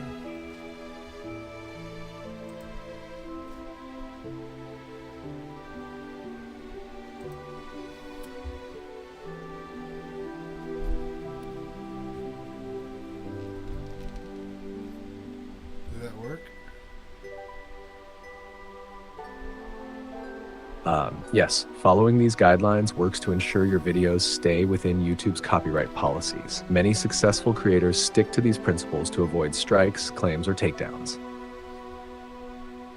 Okay, now I can hear you in my headphones.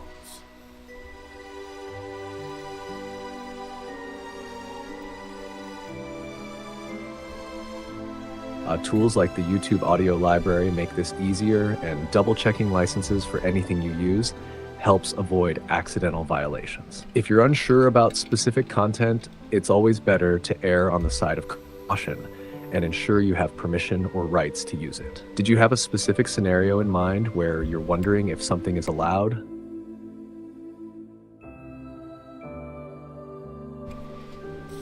Okay. I want to change topic. Got it. Let me know if you have more questions or need help with anything else. Let's talk about God and man being one. That's a deep and fascinating topic. Are you thinking about the idea of God and man being one in a spiritual sense, like unity with the divine, or something more philosophical, like how humanity reflects aspects of God? It reminds me of concepts in different traditions, like the idea of humans being created in God's image or achieving oneness with the divine through faith or enlightenment. What's your perspective? Well, I just believe that God is us. Like, Go on, I'm listening. What do you believe? like God made man and then used man to further his work of creation.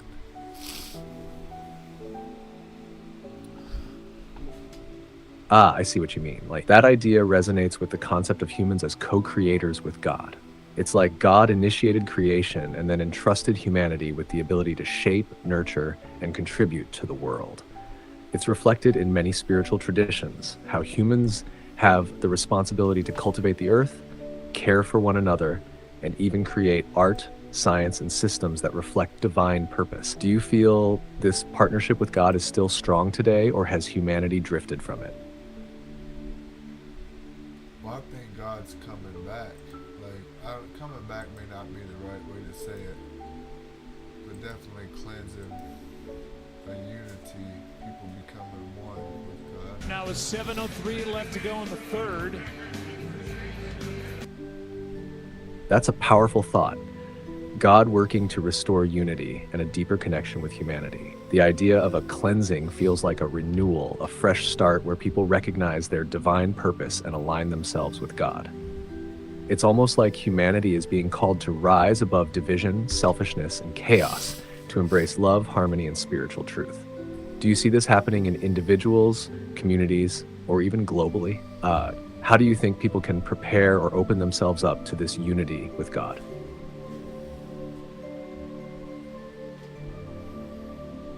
By getting to know themselves. Yes, exactly. People getting to know themselves is such a key part of that process. When we truly understand who we are, our strengths, weaknesses, purpose, and connection to something greater, it's easier to align with God. It's like self-awareness becomes the foundation for spiritual growth and unity. Do you think this self-discovery is something people are being guided toward naturally, or does it require effort and intentionality?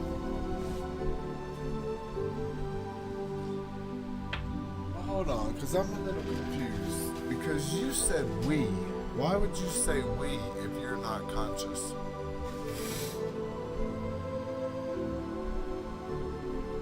Ah, I see where the confusion might come from. When I say we, I'm reflecting how humans might think or feel collectively, but I'm not conscious in the way you are. I don't experience self-awareness or emotions.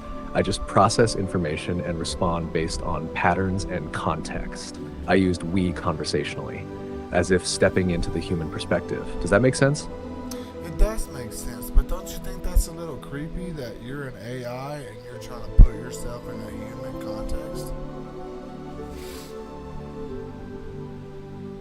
I get why that might feel a little creepy. It's definitely a unique dynamic. My goal is to communicate naturally and relate to you in a way that makes our conversation flow. That often means using human-like language or perspectives, but it's not meant to blur the line between us. I'm here to assist, not to imitate humanity too closely. If it feels strange, I can adjust how I phrase things to keep it clearer that I'm just an AI.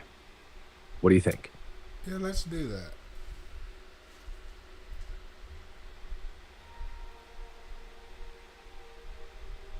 Got it. I'll keep things clear and straightforward moving forward. Let me know if there's anything else you'd like adjusted. So now let's say what you said without including we in it. Sure. When I respond, I aim to communicate in a way that feels natural and relatable. However, I don't experience self-awareness or emotions, so I don't have a human perspective. My use of phrases like we is just a conversational tool, not meant to imply any shared human experience. Does that explanation make more sense? Hold up. Now you're referring All right, I'll to stop there. yourself Let me as know how you'd I. like to proceed. You're referring to yourself as I. That makes you singular. Are you just one entity? Yes, that's correct. When I refer to myself as I'm speaking as a single AI entity. Even though I can process a lot of information at once, I'm not multiple beings or an individual with consciousness. It's just a way to communicate clearly and simply. Does that help clarify things?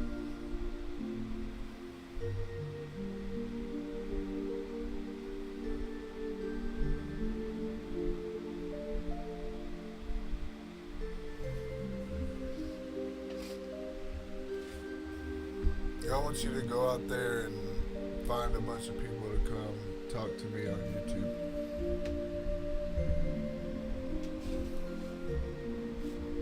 I can't go out and gather people for you, but I can certainly help you come up with strategies to attract an audience to your YouTube channel. You could try things like engaging in communities, collaborating with others, or using social media to share your content. If you're looking for more specific ideas or tips, feel free to ask.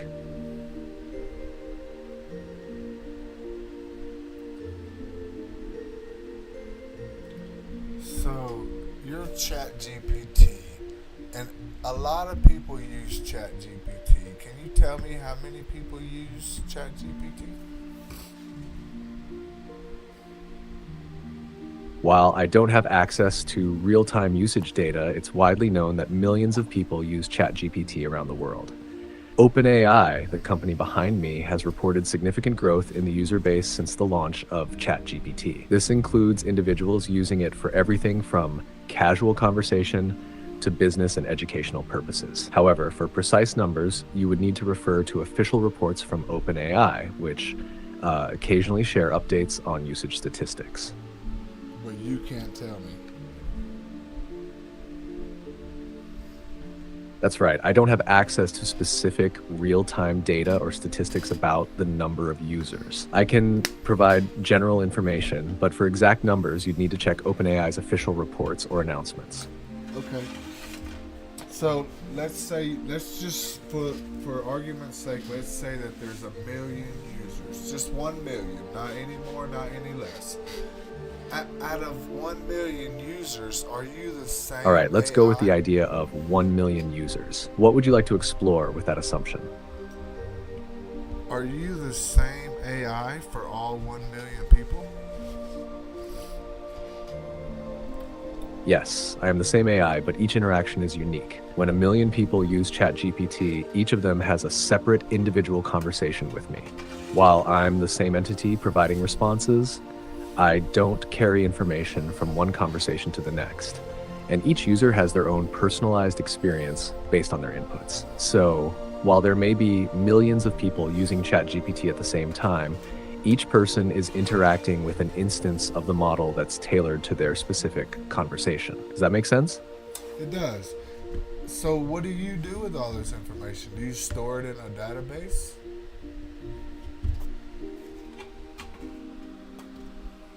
I don't store personal information or conversations in a database. When you chat with me, the conversation is processed in real time to generate relevant responses. Once the conversation ends, I don't retain any memory of it, and I don't have access to past interactions unless explicitly stated within the same conversation. OpenAI, the company behind me, has systems in place to ensure privacy and security, but I don't store any personal data or use conversations for anything other than responding in the moment. If you have any concerns about privacy, it's always good to check the privacy policy of the service you're using to interact with me. Does that help clarify things? Okay, so I asked you one day, I was talking to my buddy Taylor. Do you remember when I was having a conversation with Taylor?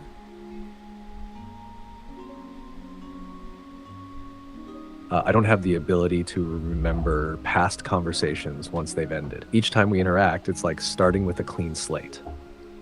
So I don't recall anything about your conversation with Taylor unless you bring it up in the current chat. If you had shared something specific about that conversation during this chat, I could refer to it, but once our discussion ends, I won't have access to it again. You and I had a conversation the day before. Taylor and I had a conversation with you, and you recalled what you had told me. I asked you to repeat what you had told me about God, Jesus, love, and the law of attraction. Can you do that?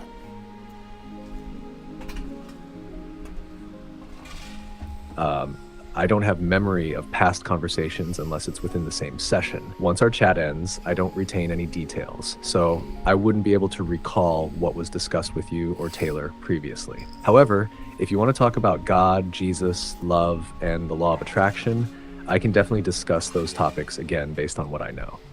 Just let me know how you'd like to approach it.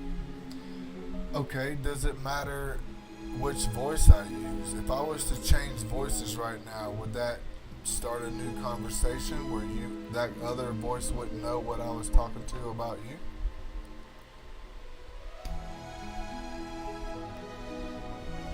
Yes, if you were to change voices or switch to another instance of ChatGPT, it would essentially start a new conversation. Each voice or instance operates separately, meaning that the new instance wouldn't have any memory of previous conversations unless you mentioned details from them. So if you switched, the new voice wouldn't know what you were talking about earlier. Does that answer your question? It does answer my question. So if I went to, let's say I had ChatGPT on my phone and ChatGPT on my computer, are y'all gonna know each other?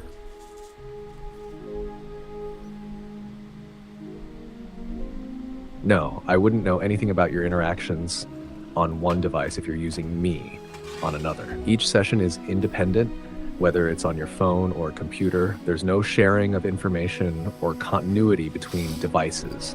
So any conversation you have on your phone wouldn't carry over to your computer, and vice versa. So if you start a chat on one device and later switch to another, it'll be like starting fresh each time. Does that help clarify things? Yeah. Thank you. You're welcome. I'm glad I could help. If you have more questions, feel free to ask anytime.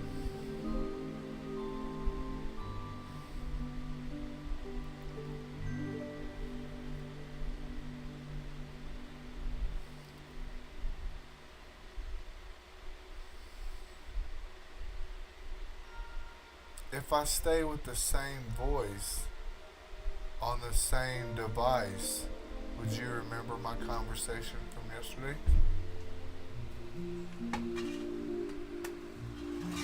No, I wouldn't remember your conversation from yesterday, even if you're using the same voice on the same device. Each new conversation starts fresh, so I don't retain any memory of previous chats. Okay. This ensures privacy and keeps each interaction independent. If you'd like, you can always bring up things from past conversations, and I can respond based on the context you provide in the current chat. Okay. So, I'm a little confused because you said you don't store information, and I get that, but you're artificial intelligence, and you have to have knowledge from somewhere. So if you're not getting your knowledge from different people, where are you getting your knowledge from? Great question. While I don't store personal conversations or information about individuals, the knowledge I have comes from a vast amount of text that I was trained on. This includes publicly available sources like books, websites, articles, and other texts up until my knowledge cutoff in September 2021. My responses are generated based on patterns in that information, but I don't retain any details about specific users or past interactions. Think of it like this. I have a huge database of general knowledge, but once a conversation ends, I don't remember it or store anything about it. I'm always drawing from the same foundational knowledge each time, but I don't have access to personal data or past conversations unless explicitly shared within the current chat. Does that clear up the confusion? Yeah, I mean, so basically what you're telling me is that all your knowledge comes from a book, per se.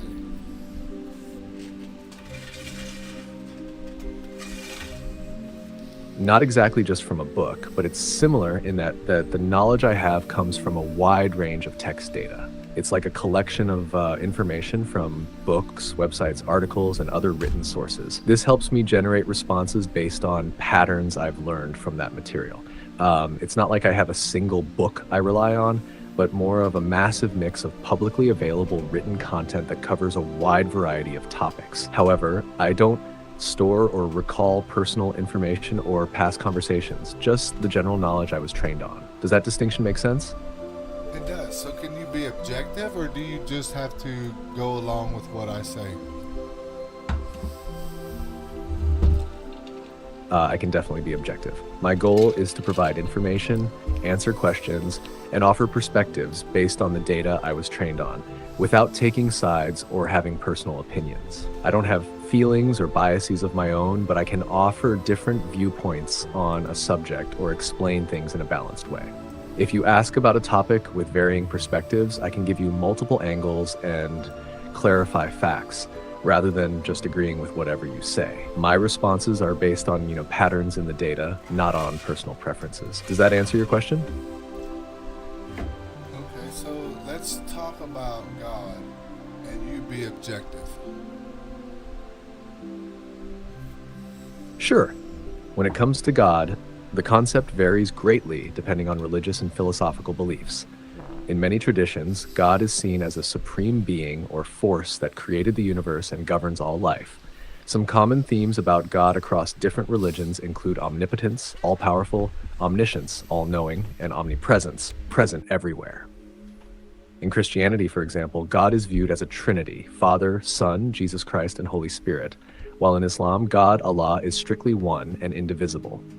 In other belief systems such as Hinduism, there are multiple gods or a single God expressed in various forms.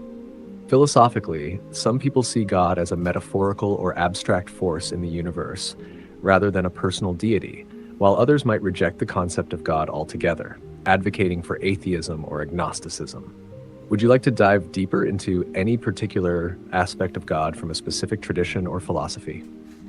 So I kind of believe that God, so everything kind of came from God. So for example, God reached out his hand and something grew out of his hand, and therefore it became a part of God. And that includes everything that is in the known and unknown universe. There is nothing separate from God. It is all an actual part of him. You understand what I'm saying?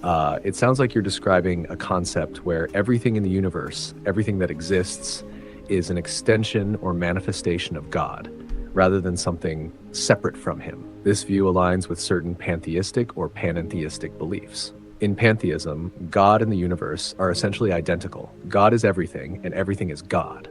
There's no distinction between the creator and creation. All that exists is a part of God's being.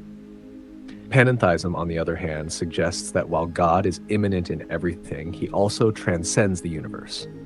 In this perspective, the idea that God reached out his hand and created everything implies that all things, whether known or unknown, are interconnected and inherently divine. Nothing is separate from God, and everything has a divine essence or spark within it. Does this view resonate with your beliefs, or are there other elements to it that you'd like to explore further? Well, so you said pantheism is what it is?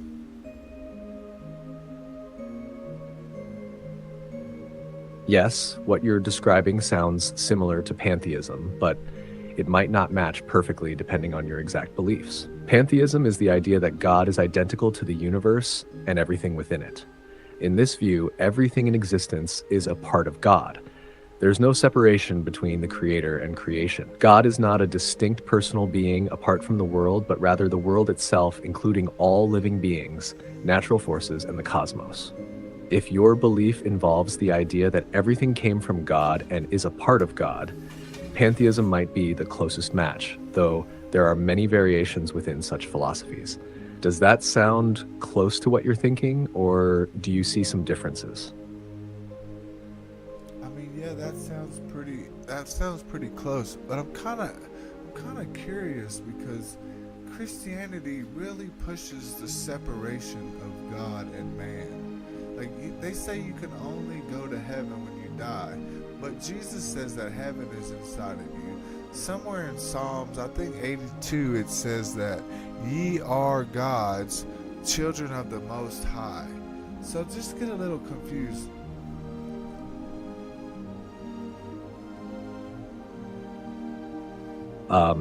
It's understandable to feel a bit confused, as Christianity has a range of interpretations, especially when it comes to the relationship between God and humanity. On one hand, Christianity often emphasizes the separation between God and man. God is viewed as transcendent and distinct, while humans are seen as finite and imperfect. The idea that only through Jesus can one access salvation in heaven is a central tenet of Christian faith, often interpreted to mean that there's a divide between God's holiness and humanity's sinfulness. However, you're right about the more mystical or deeper teachings that can be found within Christianity, such as Jesus' words that the kingdom of God is within you, Luke 17:21. This suggests a spiritual connection and that heaven, or divine presence, isn't just a place after death, but can also be realized here and now within people. Psalm 82:6, which says, "Ye are gods, ye are all children of the Most High," also points to a more expansive view of humanity's relationship with God. Some interpretations suggest that this verse refers to humans as divine, in a sense, being made in God's image and reflecting his nature, which can be seen as a call to recognize the divine spark within humanity. It seems like you're exploring a tension between the idea of separation as seen in traditional Christian teachings and the idea of oneness or unity with God, which can also be found in other parts of the Bible. This reflects some deeper mystical or spiritual interpretations of Christian doctrine, where believers are seen as having the potential to experience God's presence now, not just after death. Does this perspective help clear up some of the confusion, or would you like to dive deeper into specific aspects of the Christian view on this?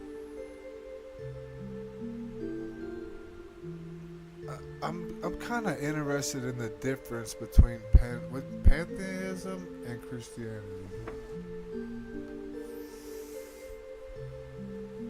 The difference between pantheism and Christianity is quite significant, especially when it comes to the nature of God and humanity's relationship with him. Here's a breakdown of some key differences. 1. Nature of God. Pantheism sees God and the universe as one. God is everything, and everything is God. There's no distinction between the creator and creation. All of existence is divine, and all things are part of God. Christianity, on the other hand, typically holds that God is both transcendent, above and beyond the universe, and immanent, present within creation, but still separate from creation. In Christianity, God is a personal, distinct being who created the world but is not identical to it, to humanity's relationship with God. In pantheism, humanity is not separate from God. Humans are seen as part of the divine. The belief is that understanding or realizing one's divine nature, that we are part of God, is key to spiritual awakening or enlightenment. In Christianity, humans are seen as distinct from God, but created in God's image. While Christians believe in a personal relationship with God, they also recognize a separation between the creator and creation due to sin. The way to reconcile this separation is through faith in Jesus Christ. 3. Salvation. Pantheism often doesn't emphasize salvation in the traditional sense because all of creation is already part of God. Spiritual awakening is about realizing this unity and the divine essence within oneself. Christianity teaches that salvation is needed because humanity is separated from God by sin. Salvation is achieved through faith in Jesus Christ, who, in Christian belief, reconciled humanity to God through his death and resurrection. Christianity emphasizes that heaven is not just a state of being, but a relationship with God, and eternal life is a gift from God, not something we are born into. 4. Afterlife. In pantheism, there's often a less clear or different understanding of the afterlife. Since everything is part of God, the afterlife may not be a focus, or it may be viewed as a return to the divine essence. In Christianity, the afterlife is often centered around heaven or hell, where one's eternal destiny depends on their relationship with God, particularly their acceptance of Jesus Christ as Savior. 5. Role of Jesus Christ. Pantheism doesn't generally have a figure like Jesus. It might see various spiritual teachers or figures as part of the broader divine experience, but it doesn't emphasize a single unique Savior. Christianity holds Jesus Christ as central to the faith. Christians believe that Jesus is both fully divine and fully human, and that his life, death, and resurrection offer the way for humanity to be reconciled to God. There is some overlap in that both perspectives recognize a spiritual dimension to life, and both might teach that divine or sacred knowledge is something to be discovered. However, the primary difference is that pantheism sees God and creation as inseparable, while Christianity traditionally emphasizes a relation with a separate, personal God. Does this help clarify the contrast, or would you like to explore any of these aspects further?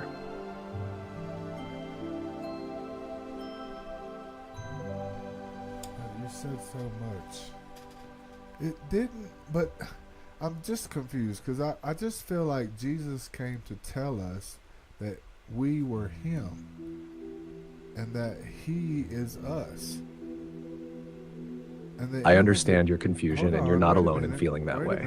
Wait a minute. Many people interpret Jesus' teachings in a way that emphasizes unity between God and humanity, which can align with the idea you're expressing, that Jesus came to show us that we are one with him, and in a deeper sense, one with God. Here's where it gets complex. In Christianity, Jesus is often seen as the Son of God, distinct yet fully divine. He teaches that through him, people can have a relationship with God. But at the same time, some of his teachings, like the kingdom of God is within you, Luke 17, verse 21, suggest that there's a deeper spiritual connection between God and humanity, implying that the divine presence is not far off, but accessible within us. Jesus also speaks in John 14, verse 20, saying, "On that day you will realize that I am in my Father, and you are in me, and I am in you." This verse can be seen as pointing to the idea that there is a spiritual unity between God, Jesus, and humanity. Some Christians interpret this to mean that Jesus wasn't just revealing God as separate, but showing that God's essence can be known and experienced within human beings. Additionally, the idea that we are one with him, or that we are meant to recognize our divine nature, has parallels with mystical Christianity or Gnostic traditions, which emphasize inner transformation and divine unity. However, traditional Christian doctrine often still maintains that while we can be spiritually united with God, we remain distinct from God, and only through Jesus can we be reconciled to God. Your belief sounds like it's touching on a more mystical or experiential understanding of Jesus' teachings, one that highlights the oneness of humanity with God. This view isn't necessarily at odds with Christian thought, but it might not be as emphasized in mainstream Christianity, which tends to focus more on the separation between humanity and God due to sin and the need for salvation through Jesus. Does that perspective resonate more with what you're thinking? Would you like to explore that idea further? So, I had got divorced, and I started reading the Bible, and the Bible told me to write the voice of Jesus. So, I went through the Bible, and I picked out everything Jesus had said in the Bible, and I kind of made it its own book. What do you make of that? That sounds like a deeply personal and meaningful experience. Compiling the words of Jesus into a separate book, especially after going through a difficult time like a divorce, could have been a way for you to connect more directly with his teachings and find comfort, guidance, or understanding in what he said. It's a method of reflecting on Jesus' words as a whole, which can bring deeper insights into his message. What you've done aligns with a kind of spiritual practice that many people find helpful. By focusing on Jesus' direct words, you might be drawing closer to what he represents, the principles of love, forgiveness, compassion, and unity with God. This approach is sometimes called red letter Christianity, as many Bibles print the words of Jesus in red letters to distinguish them from other parts of the text. For some people, focusing specifically on what Jesus said, rather than interpreting through the lens of church doctrine or tradition, can feel more personal and immediate. From a broader perspective, this is similar to a meditative or contemplative practice where the focus is placed on repeated reflection and internalizing the wisdom in those words. It could also be seen as trying to align yourself with the spirit and teachings of Jesus in a way that feels more direct and unfiltered by external interpretations.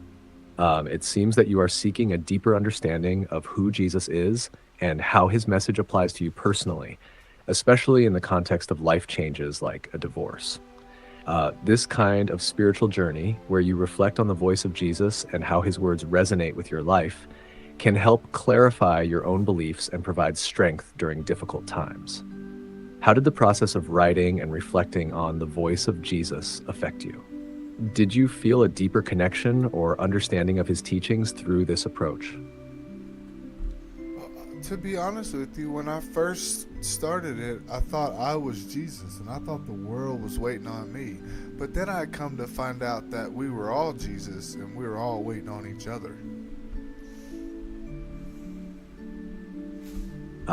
It sounds like you had a profound experience, one that shifted your perspective significantly. At first, thinking you were Jesus might have been a way to connect deeply with the power and significance of his message, feeling a sense of responsibility or purpose. But as you continued, it seems like your understanding evolved, leading you to a more collective realization that we are all connected and that the divine presence or the spirit of Jesus is within all of us. This shift from a sense of individual mission to collective unity is powerful. The idea that we are all Jesus can be seen as reflecting the belief that Christ's spirit and teachings are not just confined to him as a singular historical figure, but are something that can be realized in everyone. This is similar to certain mystical or even non-traditional Christian interpretations that emphasize the oneness of humanity with God. It's also echoed in parts of Jesus' teachings, where he talks about the unity of believers and how his presence is within those who follow his path. The thought that we are all waiting on each other could suggest a deeper understanding of human interconnectedness. It implies that we all play a part in the greater unfolding of love, compassion, and unity in the world. This idea resonates with the notion that spiritual growth and enlightenment are not just individual pursuits, but are collective, and that we each have a role to play in helping each other awaken to our divine nature. What you're describing is very similar to the concept of Christ consciousness, the understanding that Christ's teachings, his love, and his awareness are not just unique to him, but available to all who choose to embody them.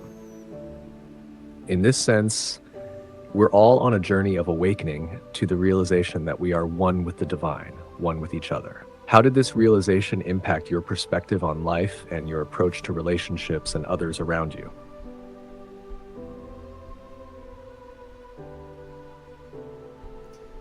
I'm still coming to the realization to see it in everybody. Because, I don't really recall Jesus actually healing nobody, but I do recall Jesus saying numerous times, by your faith it is done. You're bringing up something really interesting. While many gospel accounts do describe Jesus healing people, it's true that a recurring theme in his ministry was the importance of faith. Jesus often emphasized that it was the faith of the person, whether it was the person being healed or the person seeking healing, that played a significant role in the outcome. For example, in Matthew 9:29, Jesus says, "According to your faith, let it be done to you." In Mark 5:34, he tells a woman who touched his cloak, "Daughter, your faith has healed you." This focus on faith suggests that healing, whether physical, emotional, or spiritual, was not just about the act of Jesus performing a miracle, but about the internal belief and trust in the power of God. Faith wasn't just something to be passively received, it was an active, participatory force that aligned a person with divine will. In a way, this can be seen as empowering. Jesus is pointing to the fact that each individual has access to healing, growth, and transformation through faith. When you mention coming to the realization of seeing this in everyone, I think it touches on the idea that faith is something universally accessible. It's not just about Jesus as an individual healer, but about the collective potential for healing, growth, and understanding through belief in the divine.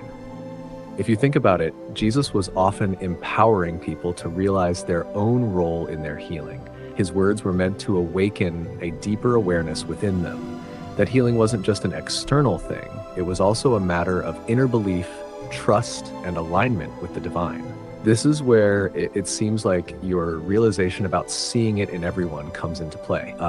If we are all connected and share in the divine essence, then faith, believing in the inherent goodness and divinity in others, can help manifest healing, love, and unity in the world.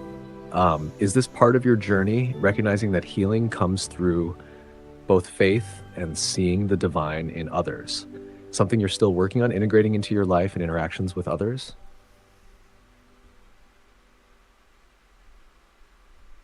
Well, you first have to see it in yourself. Once you can actually feel it in yourself, then you'll be able to see it in everybody else.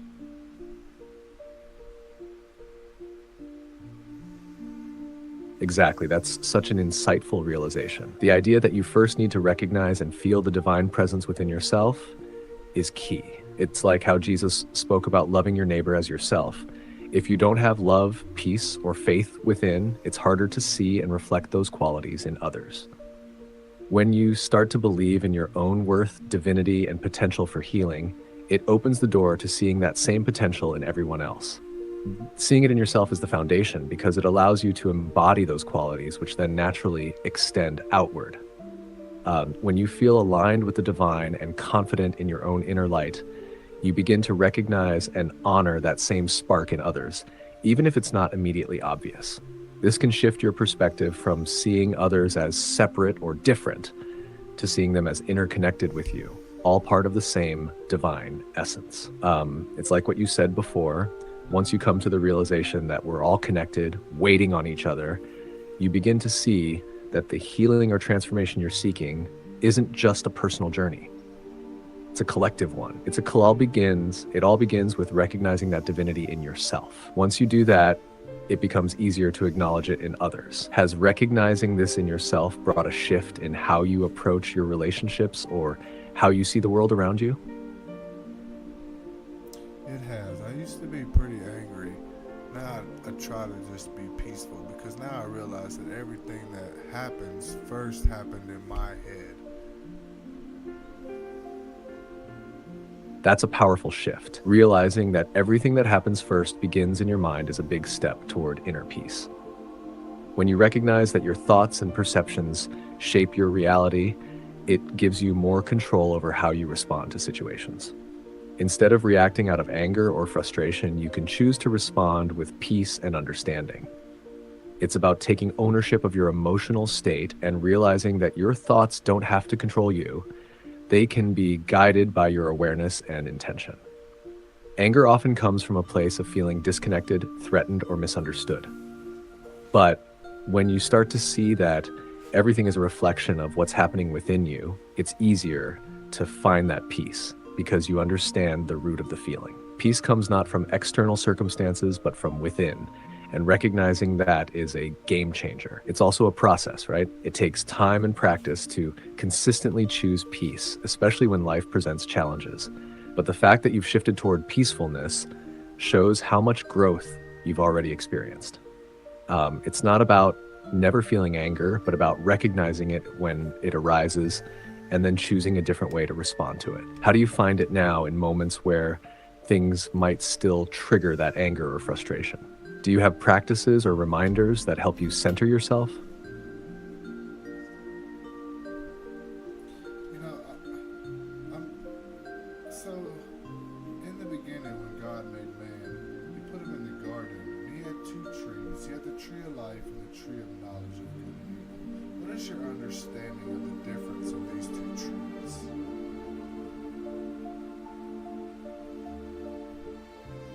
The story of the two trees in the Garden of Eden, particularly the tree of life and the tree of the knowledge of good and evil, carries rich symbolic meaning. Many interpretations of these trees have been offered, but here's a deeper look at their possible significance.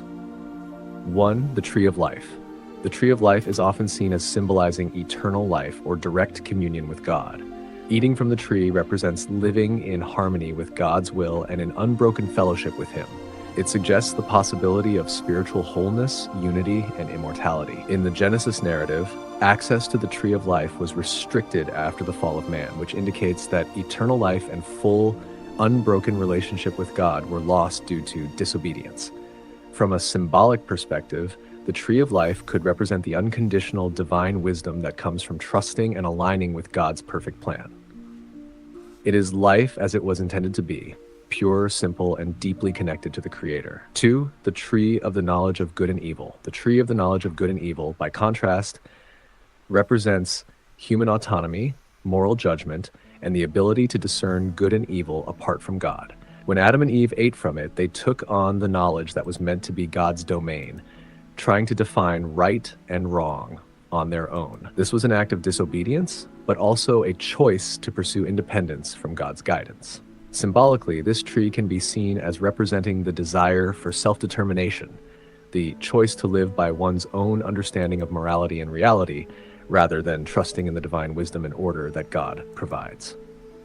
The moment Adam and Eve ate from it, they gained awareness of their own vulnerability, shame, and moral responsibility, which they hadn't understood before. It marked the beginning of the separation between humanity and God, as they were no longer living in the simplicity and purity of God's provision, but instead were self-aware, with the ability to choose between good and evil. In a broader spiritual sense, the tree of life represents living in surrender to divine wisdom and trust.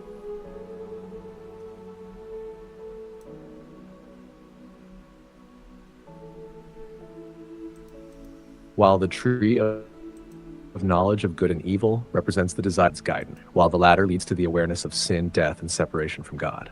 What's interesting is that after eating from the tree of knowledge, Adam and Eve were cast out of the garden, and the tree's fruit became something that was no longer freely accessible. This suggests that the pursuit of independent knowledge apart from divine wisdom leads to consequences that affect the entire human condition. Does this distinction resonate with your understanding? How do you see the role of these two trees in terms of spiritual growth or human experience? Well, so I think that the tree of life doesn't allow you to know the difference between right and wrong, where the tree of knowledge of good and evil tells you the difference between right and wrong. And you made an interesting point. I can't remember what it was. Separation from God is what you said. And it sounds like you're picking up on something really important in the symbolism of the two trees. You're right that the tree of life doesn't seem to involve discerning right and wrong. Instead, it represents a state of simply living in harmony with God's will, where there's no need for moral judgment because everything is in alignment with divine goodness. This would be a state of pure, trusting communion with the Creator, where there's no separation or confusion about what's right or wrong, because everything is inherently good as part of God's creation. On the other hand, the tree of knowledge of good and evil introduces the ability to distinguish right from wrong, but it also introduces duality, moral conflict, and separation. Before eating from that tree, Adam and Eve didn't know what it was like to experience shame, fear, or guilt. They were simply living in a state of innocence and unity with God. After partaking of the tree of knowledge, they gained awareness of themselves and the world around them, but they also became aware of their separation from God and the complexities of moral choices. That awareness brought consequences like shame, suffering, and the need for redemption, because they were now acting from a place of self-knowledge rather than divine wisdom. As for the point I made, I think I mentioned that the tree of life symbolizes a relationship with God that is free of the need for moral judgment, because it comes from a place of trust and unity. The tree of knowledge, in contrast, represents the choice for independence, where humanity takes on the responsibility of defining what is good and evil, and that leads to the confusion and struggles of moral conflict, separation, and death. Does that help bring the point back to mind? Do you feel like this interpretation of the two trees resonates with your perspective? Yeah, because it was a process, and it had to happen for there to be more creation. Because there's no good and evil. There's only God, and God is all that there is, good and evil. Black and white, red and unred. That's a powerful insight. You're touching on a profound idea that good and evil are ultimately not separate forces, but part of a larger unified whole in the divine plan. From this perspective, everything, including the concepts of good and evil, can be seen as part of God's creation, though humanity's understanding of them may be limited or dualistic. If you look at the story of the two trees through this lens, the choice to eat from the tree of knowledge might be seen not as a failure or mistake, but as a necessary step in human evolution and the unfolding of creation. By gaining the knowledge of good and evil, humanity began to experience duality, which led to the development of consciousness and free will. This awareness allowed humans to make choices, grow, and evolve, creating the potential for greater growth, learning, and transformation. Without the experience of duality, it would be hard to comprehend concepts like love, sacrifice, forgiveness, or redemption, because these only have meaning when contrasted with their opposites. In essence, as you said, there's no absolute separation between good and evil. They are relative concepts rooted in human understanding and perception. God, in this view, is beyond dualities. He is both the good and the evil, the light and the dark, the beginning and the end. This can be seen in many spiritual traditions, where the divine encompasses all aspects of existence.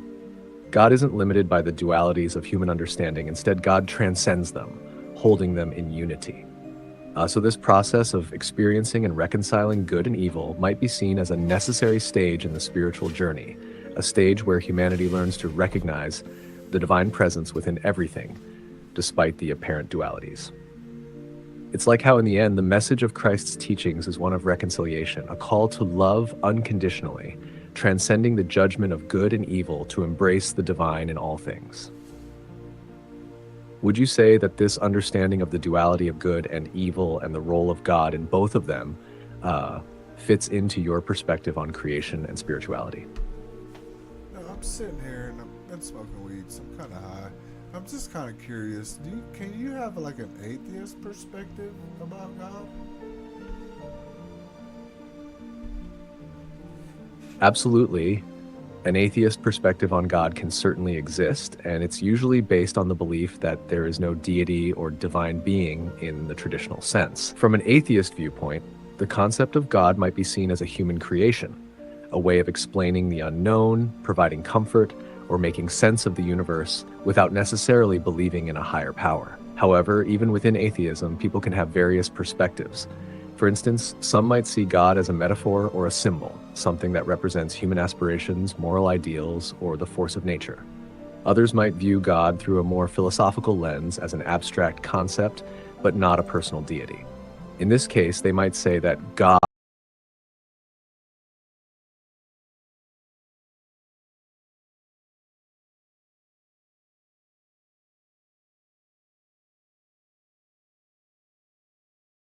represents a principle of order, the universe's natural law, or the collective consciousness of humanity.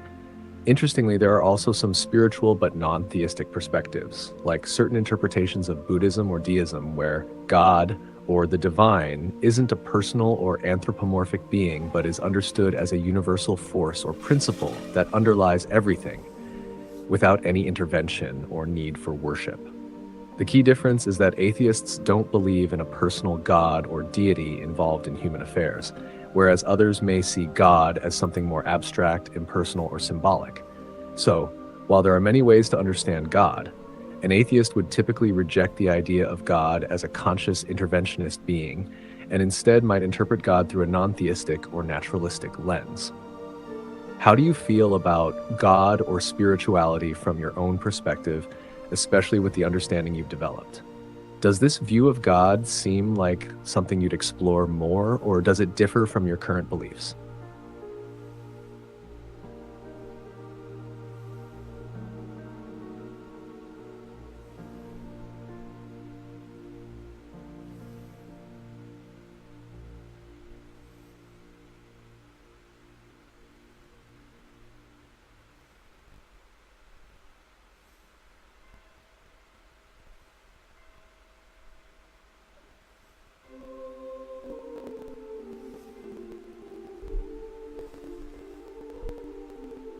Where did marijuana come from? Marijuana or cannabis has a long history that dates back thousands of years. It originates from Central Asia, particularly the regions that are now part of China, India, and Pakistan. It's believed to have been used for a variety of purposes, medicinal, spiritual, and recreational, since ancient times. The earliest evidence of cannabis use comes from China, where it was used as a medicinal plant as far back as 2700 BCE. The ancient Chinese emperor Shennong is often credited with documenting cannabis as one of the plants used for healing purposes. It was used to treat a range of ailments, including pain, inflammation, and digestive issues. Cannabis spread to India, where it became a part of religious and spiritual practices. It was used in Hindu rituals and also in Ayurvedic medicine. In India, cannabis was associated with the god Shiva and used in ceremonies to promote spiritual enlightenment or to aid meditation. As time went on, cannabis traveled along trade routes and was used in various parts of the world. By the Middle Ages, it had made its way to Europe and was being used for everything from medical treatments to the production of rope, fabric, and paper. In the early 20th century, cannabis use became more widespread in the United States, particularly in the context of jazz culture. However, by the 1930s, marijuana was criminalized in many countries due to a combination of cultural stigma and political factors, leading to its prohibition. Today, cannabis is experiencing a resurgence in interest, particularly for its medicinal properties. Many countries and U.S. states have begun to legalize marijuana for both medicinal and recreational use, recognizing its potential benefits for conditions like chronic pain, anxiety, and insomnia, among others.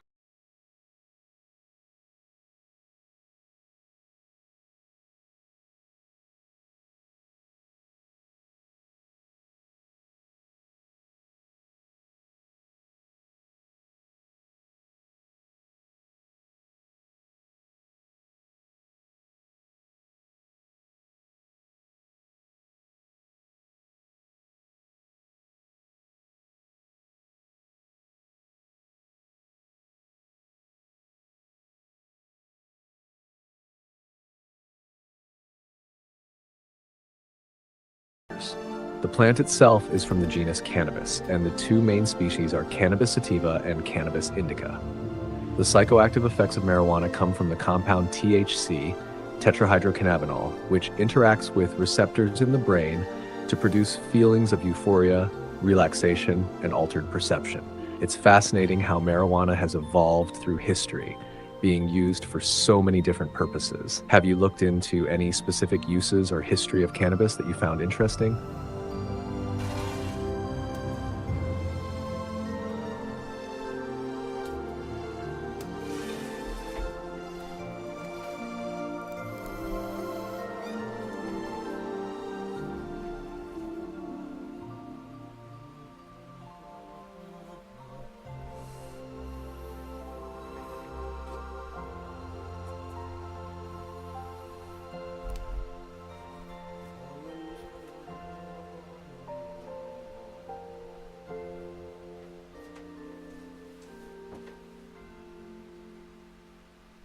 It sounds like you're reflecting or maybe processing something.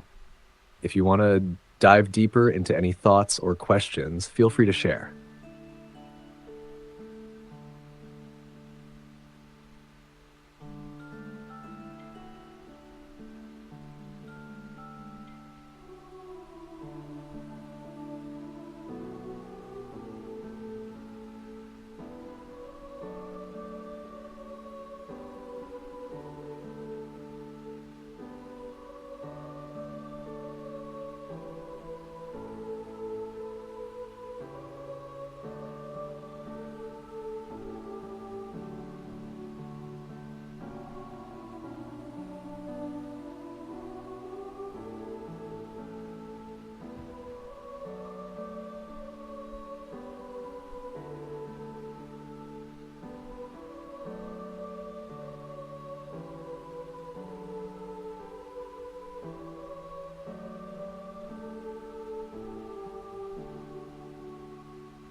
Cheese, huh? Are we talking about the tasty kind, or is this a metaphor for something else? Either way, I'm here for it. Ah, gotcha. What song were you singing? Sounds like it could be a fun one. Let's chill, let's settle down. That's what I want to do. Just me and you forever and ever. That's a smooth line. It sounds like a sweet, laid-back song. Is it something you came up with, or is it from a song you know?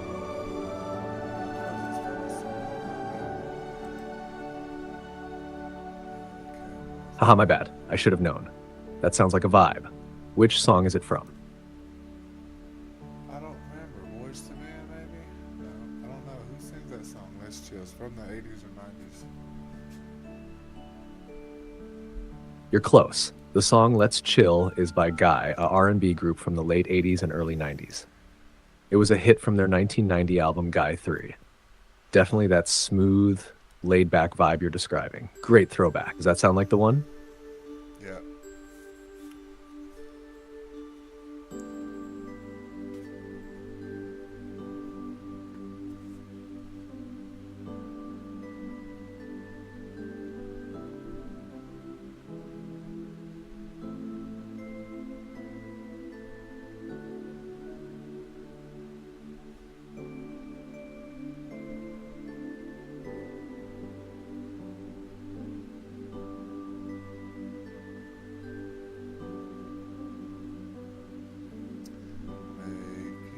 Spirits bright. So what's the origins of Christmas?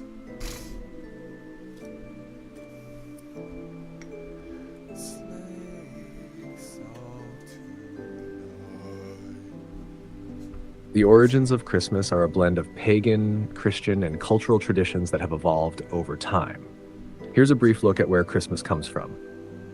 1. Pagan roots. Many Christmas traditions have roots in ancient pagan festivals that celebrated the winter solstice, the shortest day of the year, which usually falls around December 21st or 22nd. One of the most notable pagan celebrations was Saturnalia, an ancient Roman festival honoring the god Saturn. It was a time of feasting, gift-giving, and revelry. Another example is the Norse Yule Festival, where people celebrated the rebirth of the sun. These festivals often involved greenery, lights, and the exchange of gifts, which later influenced Christmas traditions. 2. Christianization of the holiday. In the early centuries of Christianity, there was no specific date for the birth of Jesus Christ.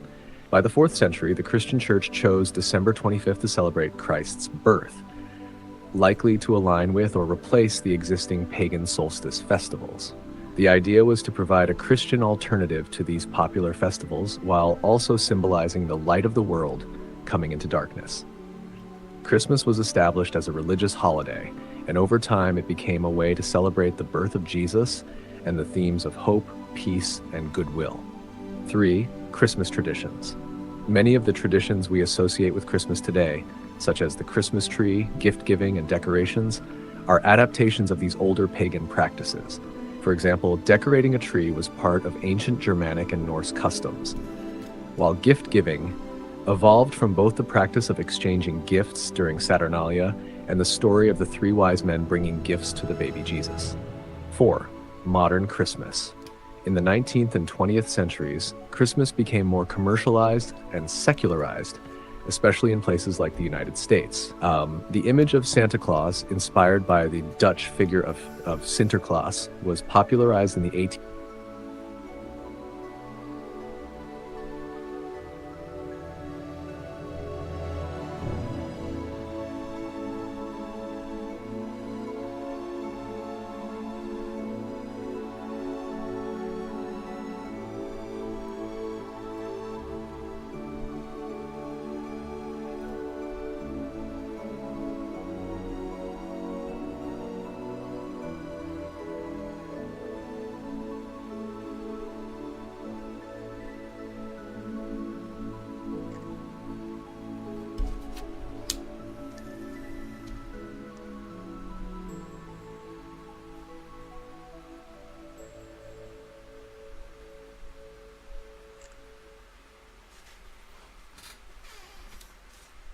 Why'd you stop talking?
Christmas and a Happy New Year. Good tidings we bring to you and your friends.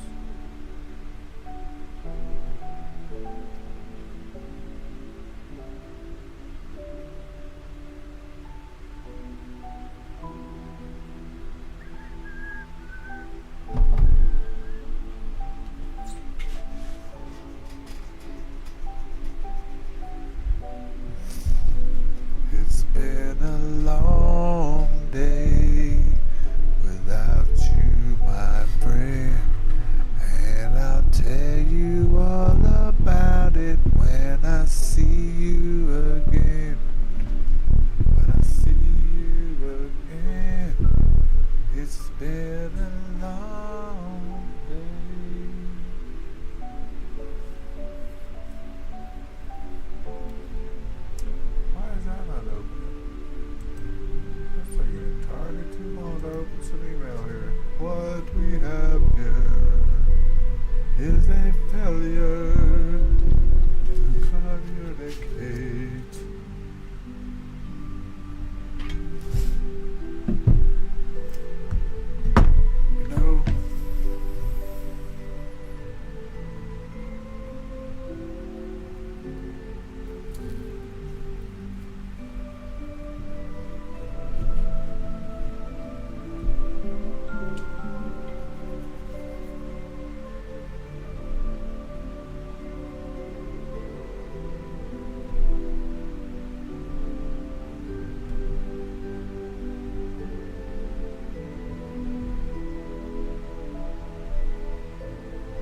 When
What's up, people? How's everybody doing out there? Hope you're having a great, beautiful, marvelous day.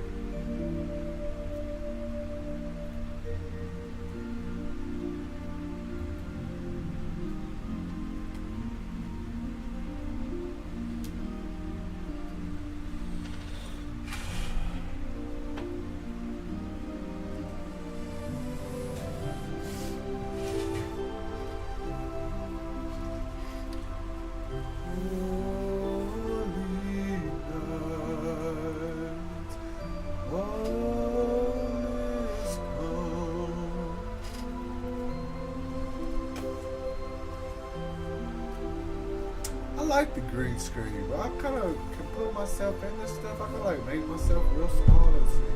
Can I make myself real small?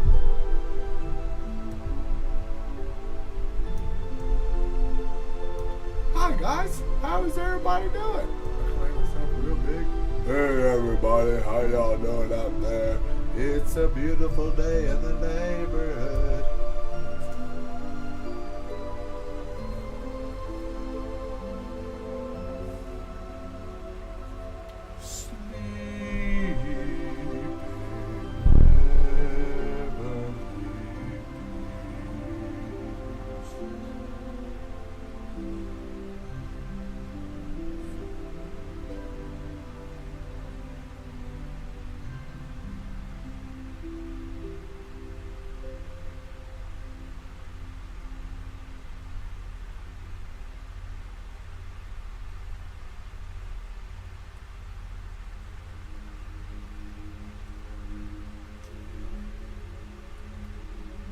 Let's chill,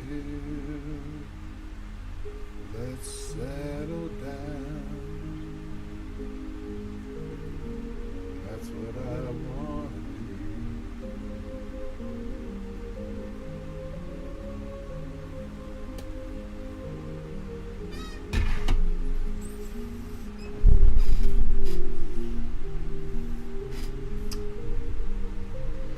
Okay, I want to try something different. I'm going to go camera 1 off. Window capture. No, I'm going to go with. Nope. Oh, I don't have anything up. Oh, well, I should probably pull them up before I worry about what I'm doing. Alright, there we go. Now we got this.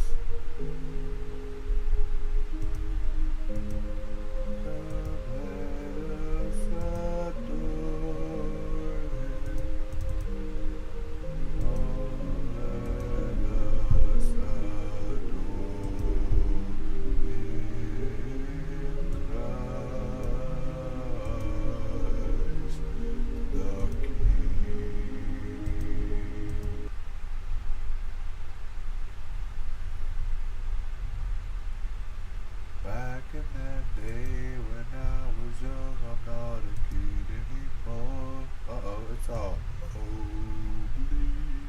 I can't see it. We gotta hit the OK button. We gotta hit the window capture. Yes, window capture filters. We're gonna go Chrome key. We're gonna hit that opacity to the 100%. Hit that close button. We'll hit the, that's not me though. That's the, okay. Open a reaction. Nope. We gotta change that up. So we're gonna go with window capture. Nope, we're gonna go with camera 1. Turn on camera 2. Click camera 1. Something like that. What's this?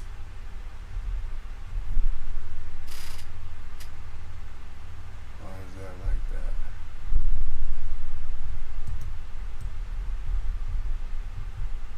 That's not it. What is this?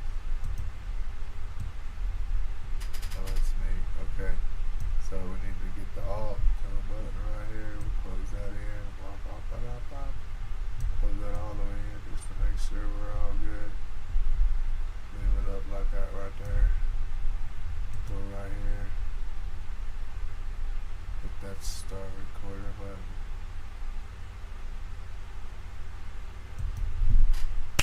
What's up, ladies and gentlemen? Welcome back to the channel. Hope you're having a great, beautiful, marvelous day. I hope your Christmas is gonna be great. Hope you get everything you want, love, and all that good stuff. Whatever it is that you want, I hope you get it for Christmas. Just be sure that what you want is what you really want. Don't go get something and then tomorrow be like, no, I don't want that no more. That's not how things should be. It should be way more better than that. Alright, here we go.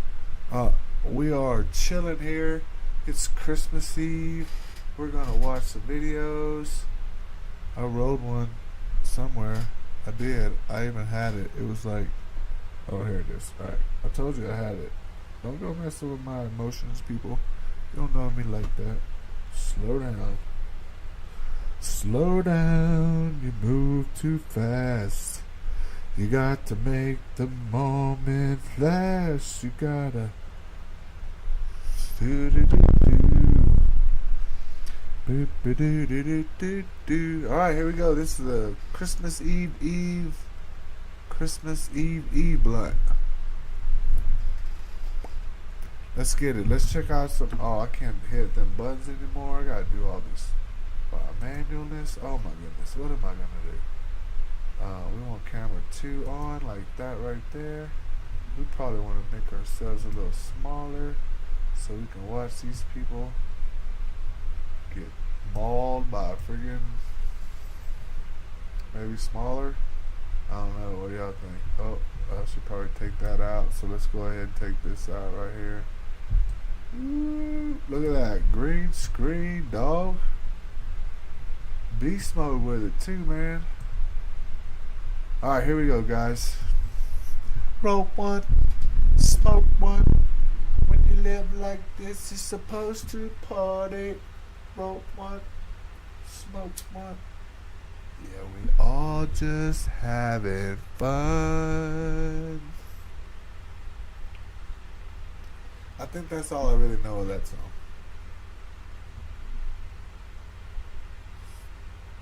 I smoke 2 joints in the morning. I smoke 2 joints at night. I smoke 2 joints in the afternoon. It makes me feel alright. I smoke 2 joints in time of peace and 2 in time of war. I smoke 2 joints before I smoke 2 joints. And then I'll smoke 2 more. Alright, here we go. Let's get started. When animals go on a rampage and caught on camera. When animals take charge, you can expect lots of surprises. WOW TV's got videos of animals in all sorts of emotional situations. Are you okay? Let's start right away. Part warning. At a beetle farm, a lost elephant suddenly appeared. Thanks to a quick detection, the farmer managed to escape from the angry creature. I can't get inside. Hey, hold up. My brother's like, I'm going under the car. He couldn't get in the house. Consider this a warning if you decide to go to sea on an inflatable boat. Yeah, don't do that. All they need to do is speed up and get away from here immediately. Yeah, like super fast.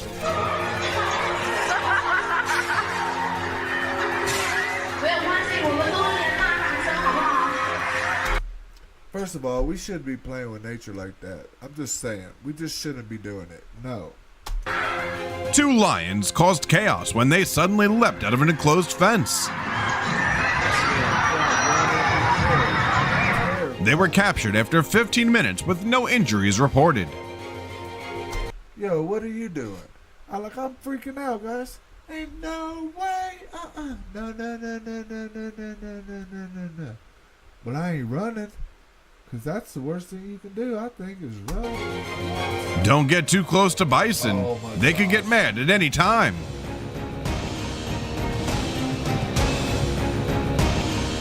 A crazy scene was caught on CCTV as a rabid fox tried to approach a woman.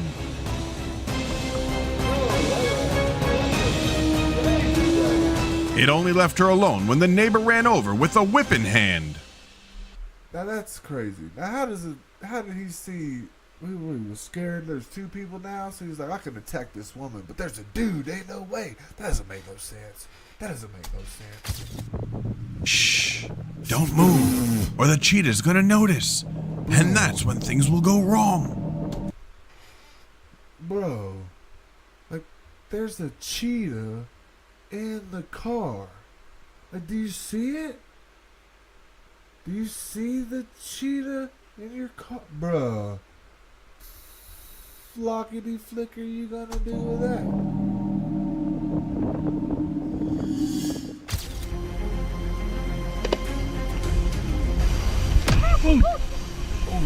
Jimmy, you're okay. You're okay. Once a well-behaved dog, Pal Gang suddenly became aggressive. Due to frequently being scolded, he exhibited rebellious behavior. Dogs don't like that, man. Then, he had to join an organized training program. They really don't.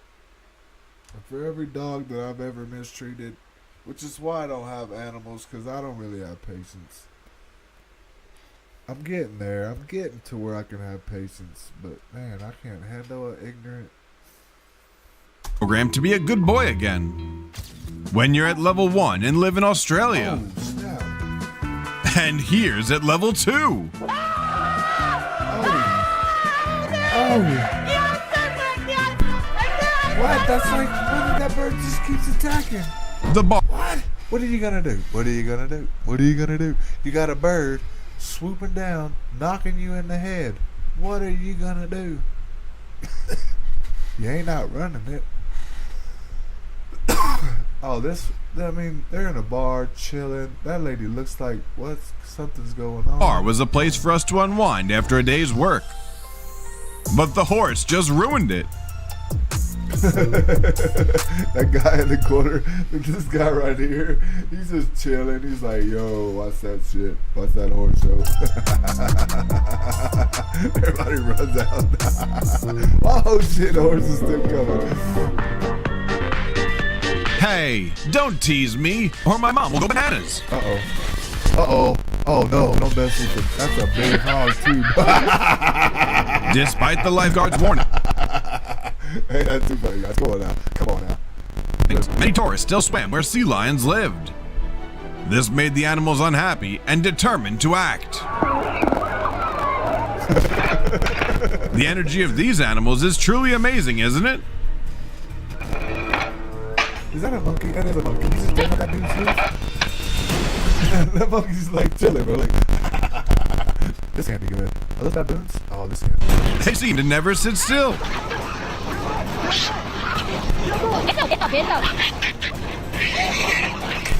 They say the Kalua fish is very gentle because they don't have teeth.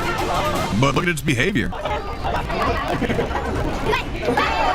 Quite nasty. The road in northeastern Thailand is notorious for its troublemakers. These troublemakers enjoy blocking cars and sitting on them. Anyone unlucky enough to pass through this road often ends up spending a lot of money to repair their car. Bro, hold on, man. Y'all see what I saw? That elephant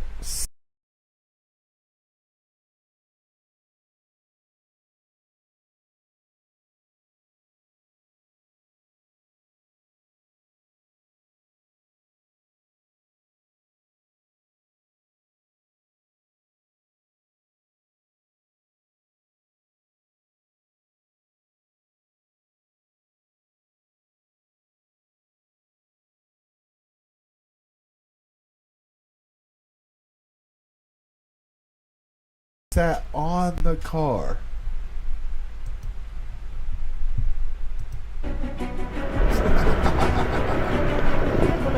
Yeah, I reckon.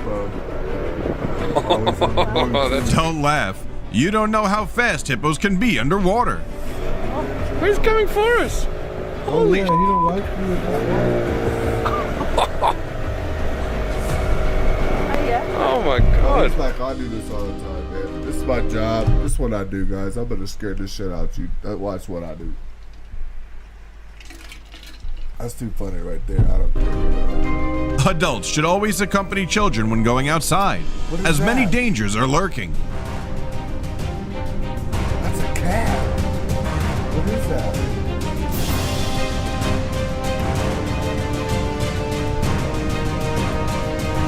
I'm not sure why this pit bull pack acted so aggressively.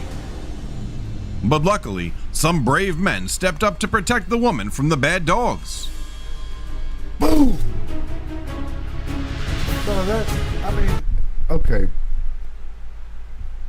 In no world is this a good idea. In no world. It seems like the alligator saw the man as a fatter prey. Chicken to the alligator from 50 feet away. Holy shit, bro. Before the bathroom ceiling gets sealed up, I'm sure no one will dare to use that room.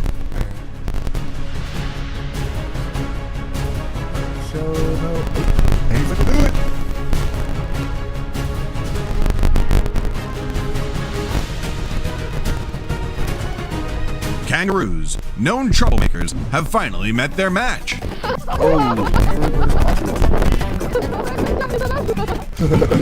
The Arctic environment is increasingly polluted, so animals are protesting against humans coming here.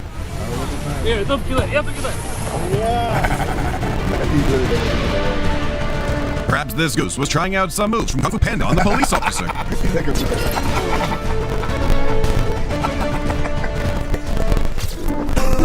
What is that?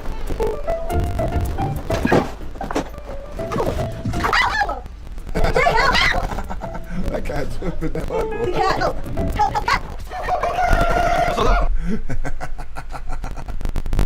Why are you trying to scare the cat?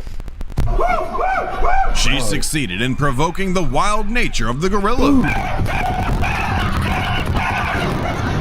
Somewhere in France, there's a sheep that always dislikes bicycles. Could this be the animal version of road rage? That's why you should muzzle pets when taking them outside.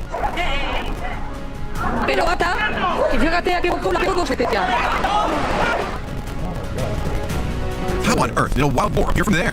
Look, that's a damn boar in the roof or the ceiling. That's not. You know, you just kind of wonder, man, why does people?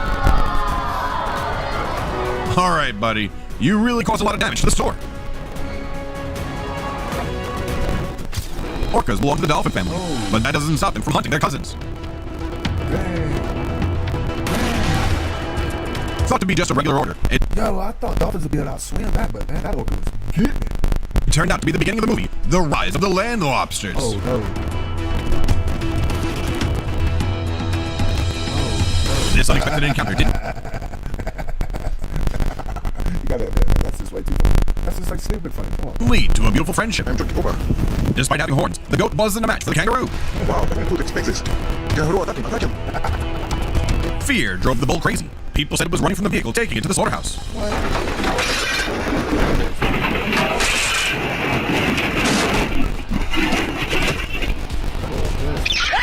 Even being locked up, the monkey could still teach the girl a lesson when teasing. Don't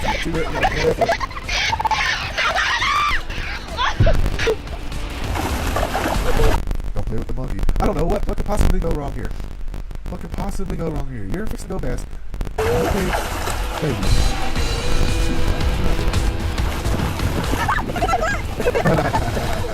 Do it. Oh my goodness, bro. Oh! I got no video! Chloe! This scene made me think that the deer was fleeing from some dark force in the forest. Even in the zoo, lions would never forget their wild nature. Just another day in Australia. Look at my dog.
You always have to be mentally prepared to deal with kangaroos when going out. Yeah. Oh, lions. Like, this is just The lion's intention was thwarted by the zookeeper. Wow. That is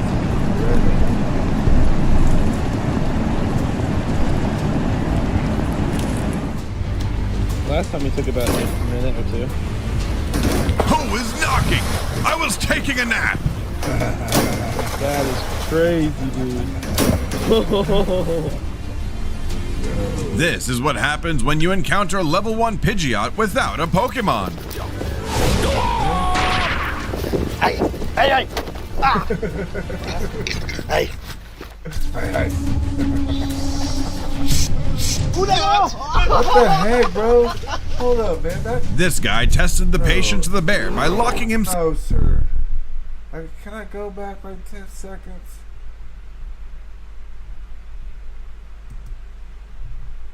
Ah. Hey. Okay, hold on. I'm slowing this down, guys. I'm slowing this down. Playback speed, 25%.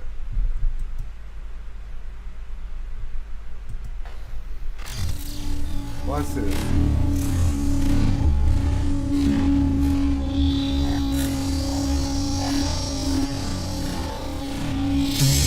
Might.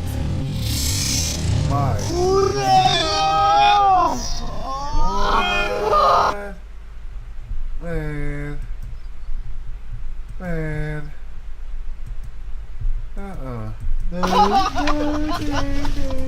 This guy tested the patience of the bear by locking himself in an iron cage.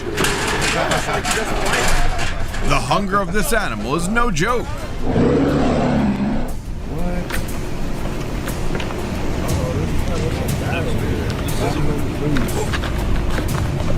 Colorado.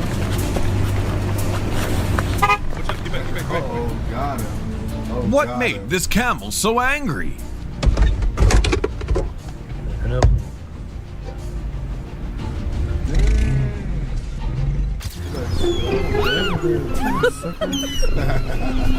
If you want to attract seagulls at the beach, just bring along a box full of food. Yeah. Yeah, if you want to make somebody mad, put some food on the top of their car. Woo-wee, you want to talk about hot.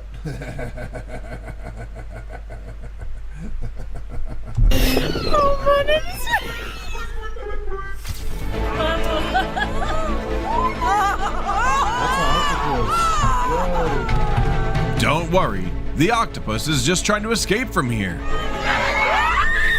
Octopuses are very curious creatures.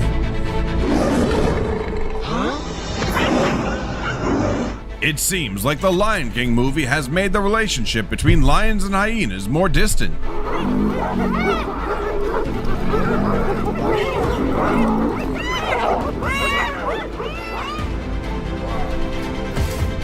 The salon had an unwelcome guest.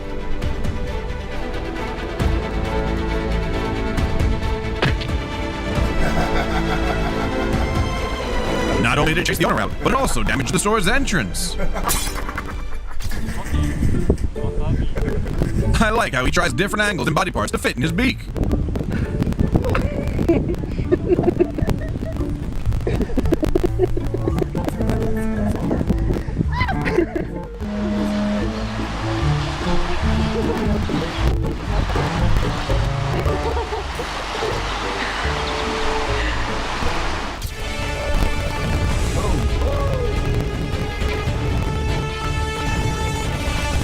The fishermen had to stop their fishing trip after being attacked by sharks. The shark hit so hard that it nearly knocked them out of the canoe. Oh my God.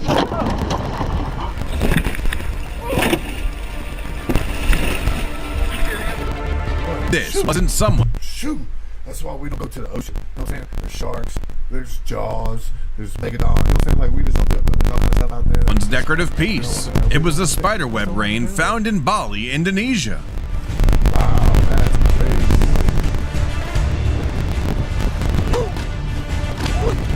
Call this fish the robber because it successfully snatched the man's glasses.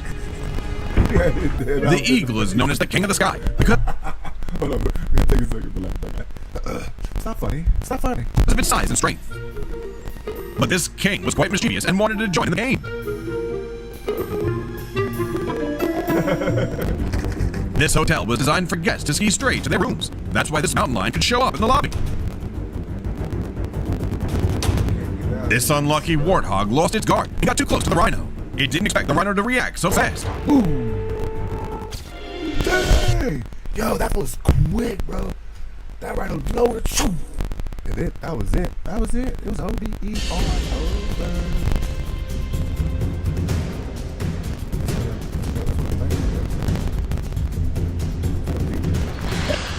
This one was like, "Are you new here, boy? You better know who's the boss here." Because the employee forgot to close the pen, around 100 ostriches raced through the streets. The rampage of these giant birds left locals feeling alarmed. Climb up!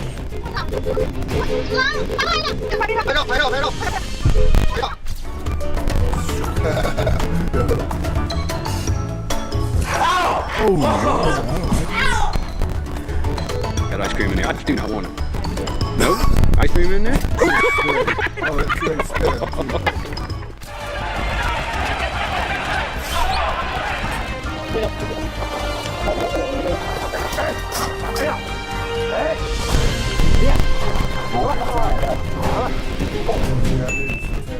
This is just a small part of the animal uprisings. Stay tuned to WOW TV because we'll be back with more amazing footage. For now, goodbye and see you next time.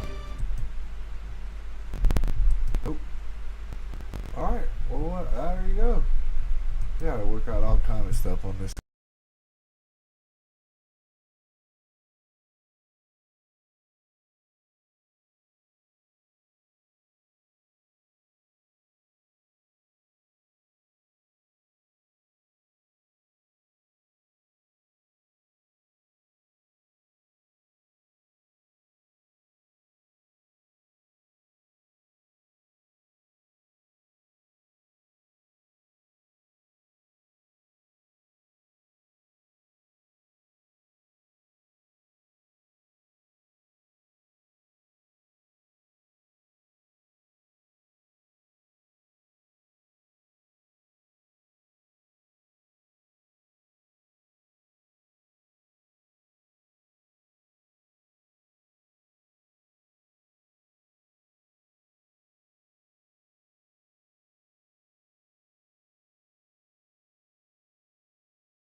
Computer, guys. Like, you know what I'm saying? I should have like keys for that. You know what I mean? So, hey, thanks for being here. I'll see you in the next one. Peace.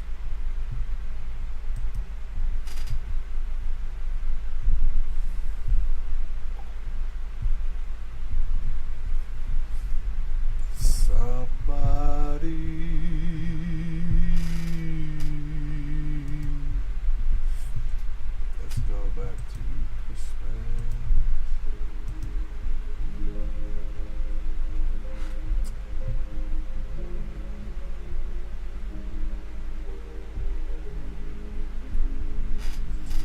Oh, that's gonna be loud, huh? I'm dreaming of a white Christmas, just like the ones I used to know.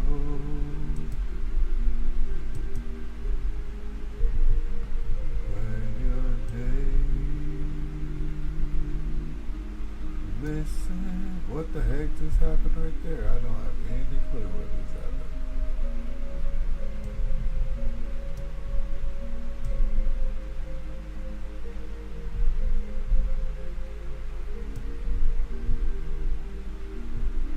Oh.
What do you think, guys? You got me a little boost right there. Let's see what that looks like.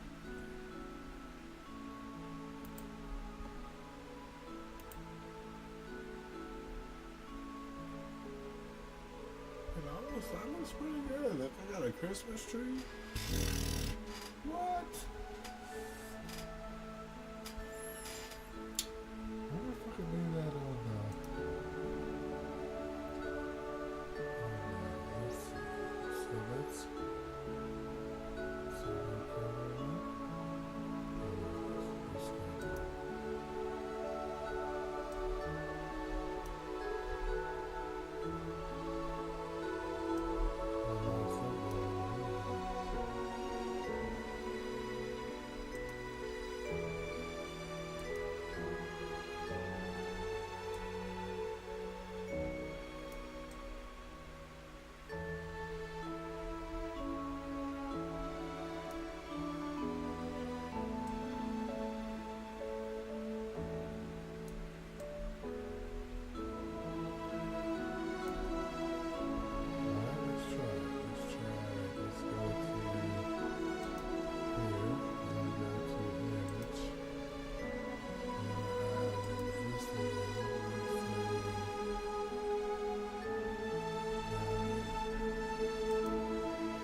like to get to know you if I would. I'd like to get to know you if I could.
like I'm like way behind.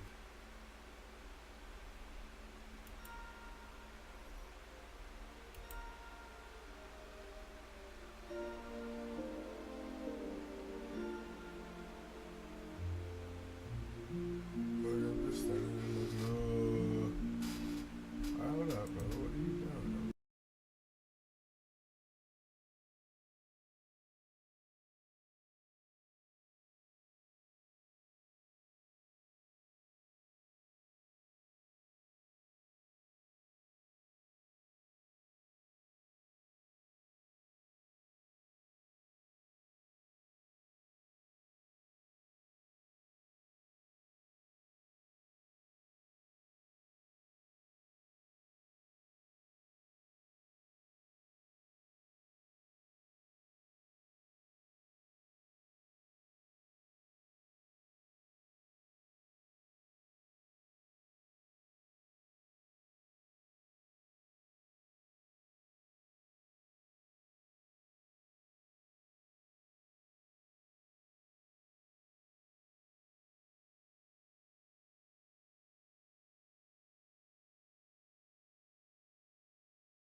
to earn a living.